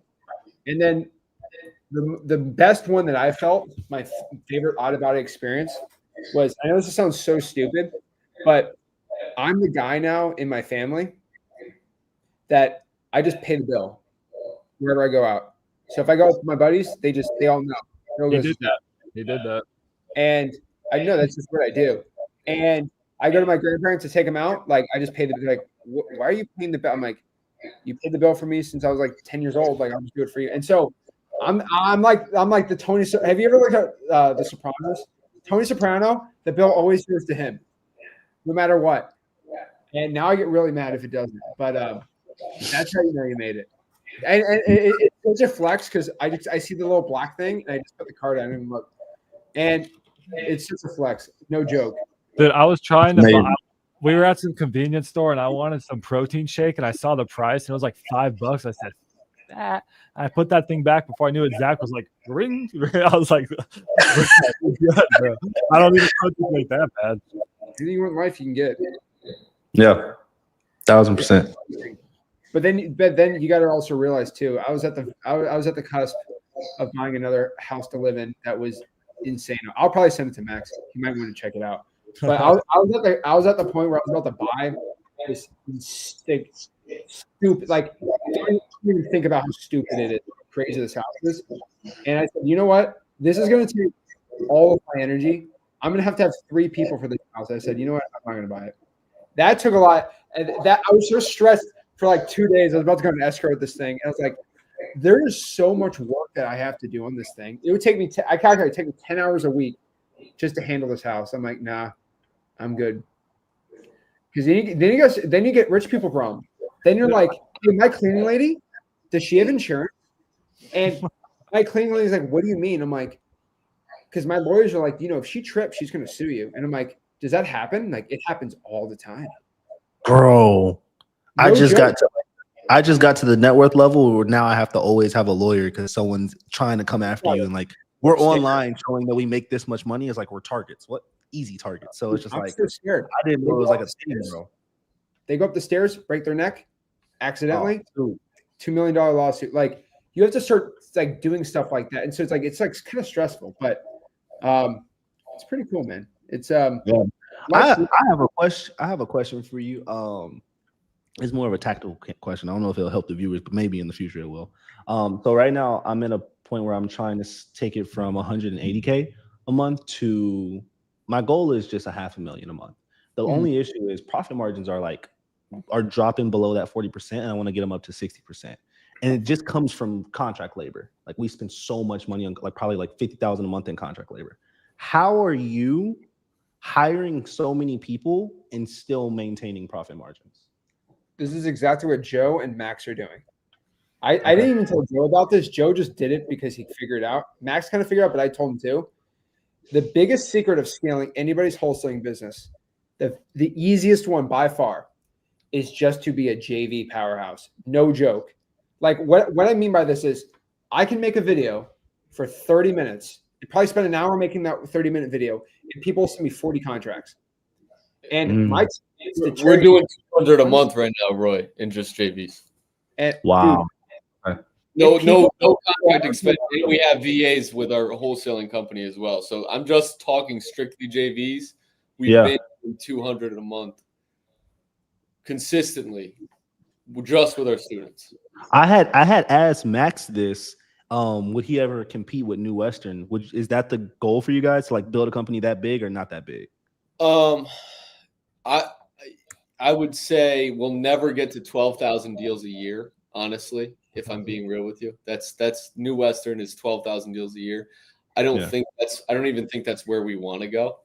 I think what we want to do is a good amount of deals, and also we own Dossie, so that's our main focus, is just making that tool as valuable as possible for wholesalers to know what to make offers on, and then bring us more JV deals. Because as soon as we made Dossie, we got more JV deals. That's why we were able to convert, at 200,000 a month is because people are sending us deals, and we have a quick underwriting system. It takes 30 seconds rather than it used to take 30 minutes. So when you get sent all these deals, because we have a pretty large social media following, we get a lot of deals sent to us, but some of these guys just don't know what they're doing. And it's not their fault. They just don't know what things cost to fix. Yeah. Right? And so if you don't know what things cost to fix because you just don't know what Dossie is, then that's it. But luckily, they use it. They bring it to us. So we want to redevelop tools in the real estate space and focus on that kind of business, rather than being like New Western taking over the whole thing. It's not really our ambition. Okay. Well, the thing and that's why I love JVs, and I was actually having this exact conversation with you, Roy, the other day, was that these New Western type companies, and I used to own one last year, they're very, very, very expensive to run, because we all have to pay our sales agent, right? So the sales agents is about the same, whatever they make, right? 10, 20%, that's the same layer. But they have this other layer that's the acquisition agent at these companies. And you've seen it all over Facebook. They're really annoying. I used to have like 10 of them at my own company. And they're on Facebook like, I'm a buyer, or I'm interested, right? And they're always commenting on everyone on Facebook. Those guys, they make like 20 to 30% of each deal. And the thing is, when we're doing JVs, we don't need people to go out and find the deals, because we're making YouTube videos. Our YouTube videos, our content, our apps, whatever they are, that's the acquisition agent. Way more, it's organic. So who runs New Western? Like, do you guys know the guy? Like, I don't know. So that's they know who owns us. You know? Yeah. I mean, we actually do know the guy, but that's not the point. Still, I don't know. 30% is saved. And then they have another like 25% in just these big fancy offices, so they can impress people. So right there, we've already saved over 50%, which makes these JVs just so profitable. And like you're saying, Joe, you're really hitting on it. I think there is a world where some influencer, it's probably not going to be me, but some guy ends up going, maybe they're not as big as New Western, but they end up becoming huge, because just like you're saying, Joe, who would you trust with your deal? The guy you watch on YouTube every single day, or you follow on Instagram in his nice ass car, out wholesaling, or are you going to trust him? Who's New Western? Like, who is New Western, right? Who are you actually going to trust? And I think there's a big opportunity there for JVs. And I think JVs will continue to be the future for people like us. And then what's really cool is that for all of you guys who are like, Max, I don't have a big YouTube channel, I don't have this or have that, you guys could be making so much freaking money just bird dogging. So you can just find, or like Zach calls it, he calls it ICAG. I know a guy. You guys know me, I'm a guy. You guys know Zach, he's a guy. Joe, he's a guy. Roy, he's a guy. Just go find wholesalers who have deals. That's an epidemic. There's so many wholesalers who have deals who don't have buyers. Just go quickly underwrite it, make sure it's a good deal. You can use tools like Joe's tools. I have a ton of tools in my community that you can use to just quickly underwrite the deal. And if it's a good deal, send it over to me, send it over to Zach. We'll sell it, and you'll get paid a percentage for not talking to a seller, not finding a buyer, just being the acquisition agent. So yeah, I love JV. Bro, I want to tell the viewers what just happened. I just asked rich people a really good question. I just asked some rich people a really good question. I have money. I could come on this podcast and I could be like, I know this and that, but I became a student and I'm asking these rich people, how do I take my business from 180 to $500,000? And just, they didn't gatekeep. They told me everything. Do you understand, by asking that question, in the next 3 months, I'm going to scale my business? All because I asked the right question to the right person. We'll see. I've been telling you to, but you're not taking my advice. Oh, first of all, I started live streaming. No, I didn't. I'm proud of you, man. I'm proud of you. What did I tell you? I told you your advice too. I got to get on the YouTube. I told Joe. I said, Joe. First podcast Joe's a year ago, and Joe is the guy with his Lambo tequila bottles crazy. John got him like crazy good on Instagram, but like nobody knew him past 30 seconds. I was like, I don't even know this Joe guy. I'm like, Joe, are you even doing deals? He sends me all the checks. I'm like, okay, he's doing deals. I'm like, let me just sit down with Joe for an hour. No one's heard this guy sit down for an hour before in his life. And I'm like, wow, he's actually legit. But nobody would know because no one sat down and heard him speak for an hour. I'm like, dude, you need to make a YouTube channel. Same thing with Roy. I'm like, Roy's actually pretty dang good at closing. We've been somewhat consistent with the YouTube. You can't give me that. I don't have years like you. I'm talking a year ago. Yeah. We started popping them off. And I'm like, man, there's such a shortage on people on YouTube actually getting on the like recording a close or like being good at something. Like when Roy started like posting like closing deals, I'm like, that's insane. Max did the same exact thing. I'm like, dude, just keep doing what I'm doing and you inspire young people. Yeah. I have a few questions because all of y'all have a lot of followers on Instagram. I can't crack the code. What are y'all doing? Because I thought about trying to put the speed above me and put the speed react. You like the speed? I didn't think that was gonna hit me. But what are y'all doing? Like, Joe, you're a social media Joe's genius, like all of y'all. Joe's the king, bro. I'm just John's actually I think it's John that's the expert. That's the thing. What Zach just said is the truth. I was nobody before I met John. I was just a guy doing $80,000 a month wholesaling. I had 800 followers on Instagram. I didn't even have TikTok downloaded on my phone, but I knew from the jump when I started, I was going to collect all the proof. So I knew I always wanted to be actually, ironically, a YouTuber. but ironically, that's the worst social media site I'm good at right now. But I met John. I knew he was good at social media, very good at social media, and we combined skill sets. And as soon as we shook hands, we met the next day. The first video we did was 375,000 views on TikTok. We had 10,000 followers within a week on TikTok. And the thing is, the real moral of the story here is, Roy, you want to look for a partner that has a skill set that you do not have. Mm-hmm. And when you combine those two and you create a mutually beneficial agreement, it's a win-win. You're not sacrificing anything of your current company. You can still do your own thing, but you can actually create another venture with someone who can help you grow your social media, right? I mean, who's an expert at that? You're an expert at wholesaling. I'm an expert at wholesaling. Now John is an expert at wholesaling because we've been doing it for 4 years together, right? So I was 3 years in when I met John. I had success in wholesaling. We heard about each other through people. And then when we shook hands, because we knew it was like Mentos and Pepsi, bro. You combine good skill sets and it fucking explodes. So that's really actually been my theory. That's the same. That's how we created Dossie. Dossie is created by the founder. You guys, everybody who uses Uber here, you've used features of the founder of Dossie, like with us, right? We had the social media and a bunch of wholesalers that know us and that needed to use a tool like that. There was a gap in the marketplace. We combined skill sets with a developer and we created an app that's used by thousands of real estate investors nationwide.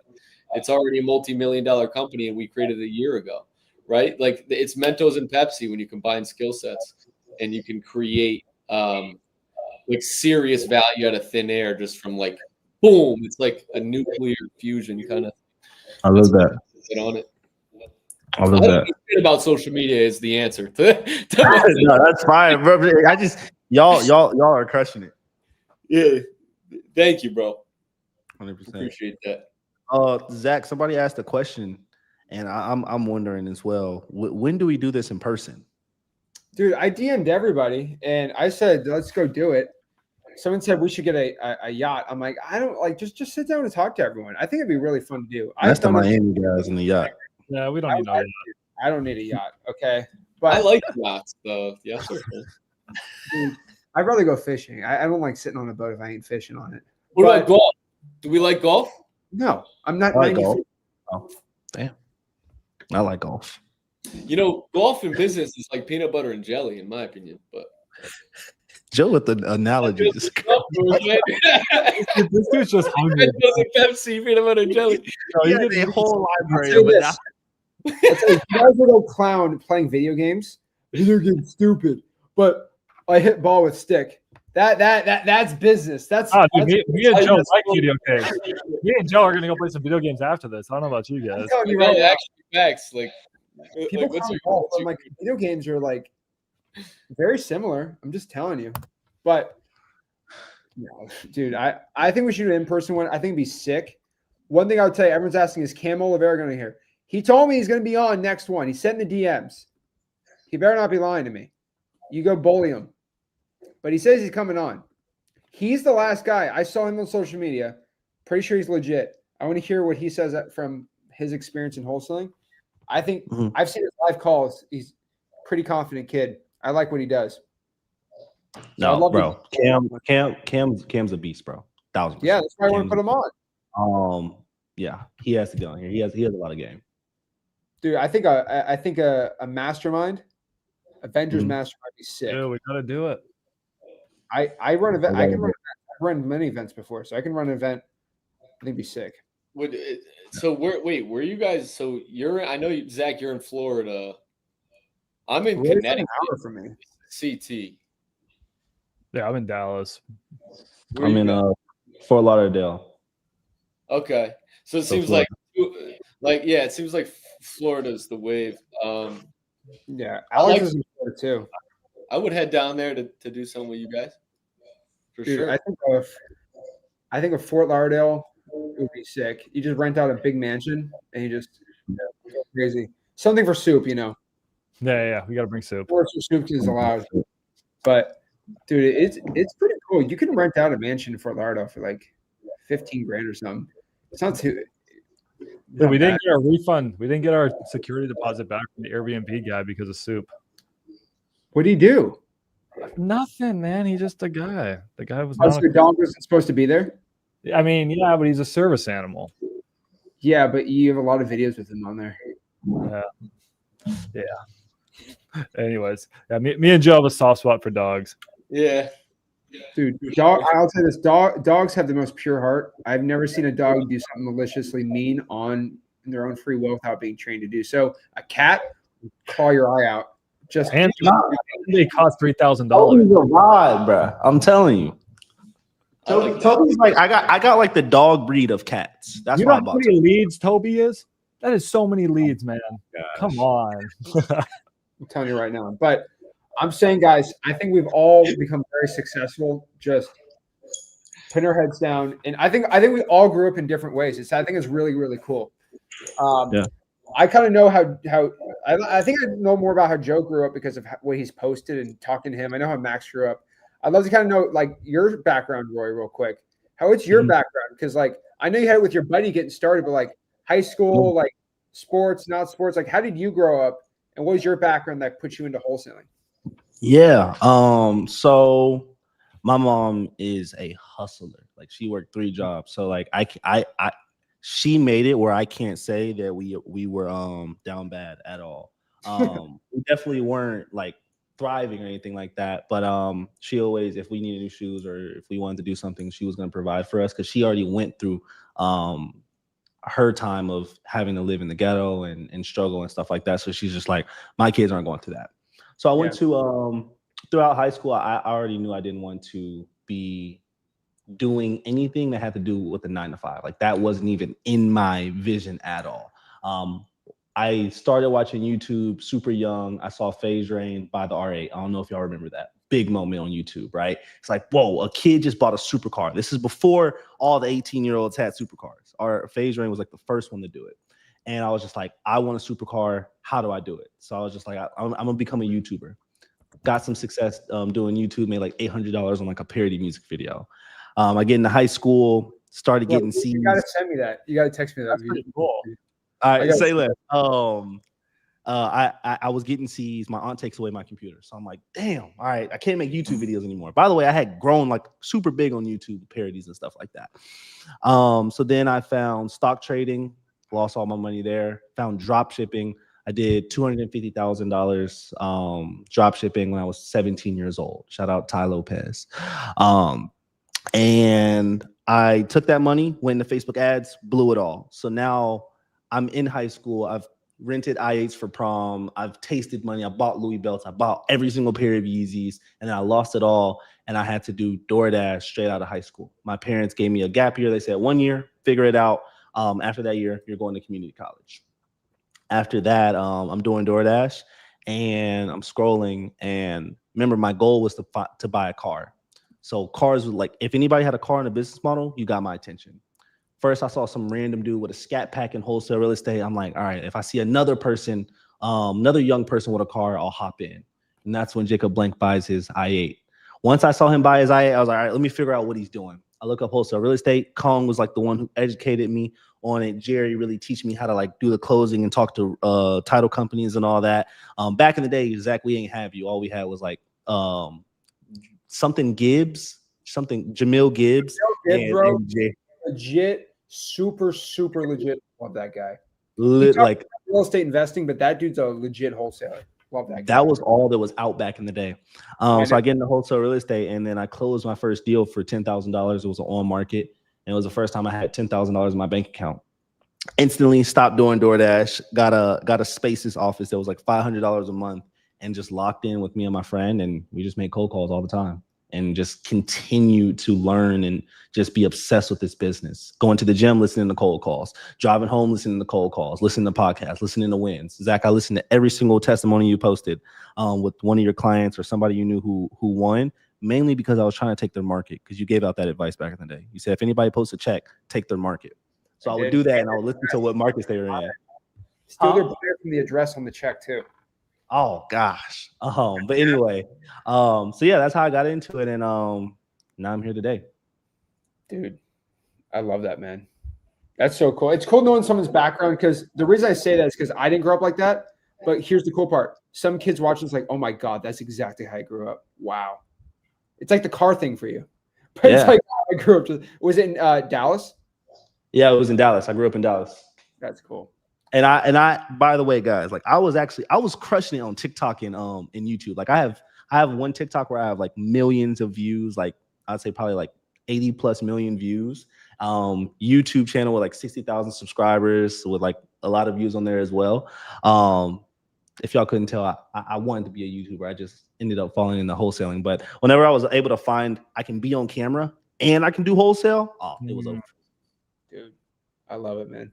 Yeah. All right, guys. Well, I'm inspired by this, but I know we got to head out here. So I'll let everyone just kind of say their parting thoughts. I'll go first, so I'm not the last word. But guys, if you can see all of us become successful, and we're legitimately just trying to give you our best advice, just take what we say, get to work. There's no secret pill. There's no secret solution. There's no like crazy big program that's going to help. It's just going all in on believing in yourself. Whoever wants to go next. Damn, I don't know if I can top that, but no, I mean, I'm just blessed to be here, blessed to be able to educate you guys. And I'm just been pretty much preaching this whole time. I'll just sort of summarize what we started with, guys. Wholesaling is not a job. It's a business. You got to treat it like a business. If you treat this like a 9-to-5, you're going to get the same results as a 9-to-5. You're now an entrepreneur. You got to start acting like an entrepreneur. That means you want results. You need to what was my abbreviation? Anyways, you just need to start locking in and focusing, guys. Okay? I forget it. Anyways, it's been 2 hours. 111. We got the 1111, right? You gotta just lock in, guys. You got 90 days. You got to choose the right market. You got to choose the right marketing strategy. You got to choose the right deal type. And you got to choose the right property type. Which is the right one, Max? It doesn't effing matter. The right one is the one you're going to do. So you choose one, do that for 90 days, get your first deal, and then reinvest that, guys. Start hiring employees, start buying really cool software, start doing that stuff, guys, and treat this like an actual don't treat this like a 9-to-5, treat this like an actual business, and you're going to get great results. Go for it, guys. Go for it, Joe, you want to go next? Yeah, sure. At the end of the day, I come here to give you guys as much value as possible because it's mutually beneficial. I love doing deals with you guys, so I hope that you guys got as much game as I could give, and I'll continue to come here and do that because I believe what comes around goes around in this world we live in, and if I can just help you in any way I can, just reach out to me. You can reach out to us at Enterprises Elite on Instagram, or that's the best place. Just DM us there, and we'll start getting some more YouTube stuff up, like Zach is encouraging us to do. I also want to thank Zach for giving out so much value with this channel and this new series, and his audience. I really hope that you guys appreciate this stuff and you guys get value. We couldn't have done this without Zach, so definitely kudos to him. And I had fun. I really liked talking to you. I genuinely like talking to you guys. You guys are really cool people, and I think we have a lot of similarities. So I want to thank you guys as well for having this conversation. And I hope to talk to everybody here soon. If you guys are gonna send us a joint venture deal, just make sure you send us the DASI screenshot, DASI, and send us that with the pictures and the contract, and we'll get that done as long as it's a deal in that range that DASI gives you. That's all I have to say. Yeah. I want to piggyback off what he said. Zach, thank you for this. It's a blessing. And to anybody who's watching this, I was on the other side of the screen, bro, how do I get on here? How do I finally make it? And it worked out. Everything worked out. All the challenges, all the challenges and the late nights and the lost relationships and everything I had to sacrifice to get here, it all paid off. And Zach, we are so grateful for you. None of us would be here without you. I know that you already know that you're amazing, bro, but you have created multiple millionaires, whether you know that or not. You have changed millions of lives. You have introduced wholesale real estate to people who don't even know what this industry is. They all of my clients, I watch Zach. Bro, you are building, you're attributing to God's empire, and you're changing so many lives out there, Zach. So bro, keep doing what you're doing. Thank you for this opportunity. And for anybody who's just who should I watch? I have my own program, but bro, Zach's the GOAT. He loves you guys. He puts so much time and effort into putting out free content and free value for you guys. He's not going to come on here and plug himself, so I'm going to do it for him. Go look at freewholesaling.com. There we go. Free course, that's amazing, that teaches you everything that you need to know. And if you need that one-on-one support, then you have me, Joe, or Max to invest in. But start off with Zach, get the knowledge from there, and scale from there. There we go. I love it. I think everyone on here, and then everyone we talked about, throughout the past couple episodes, right? The reason I brought you all is I've talked to most of you guys on the phone, and I could tell very fast when you talk to someone. I think I've talked to Max about this. You can tell that they're someone's about themselves, all about themselves. It's just ego, ego, ego. None of us are really like that. But here's the cool part. I've noticed wholesalers under the age of 40 are all like that. Everyone over the age of 40, except for my dad, are they're not I'm a big shot. No one feels like they're a big shot because our generation, we look at people like Grant Cardone. We look at people that are billionaires, and we don't think of ourselves bigger than other people.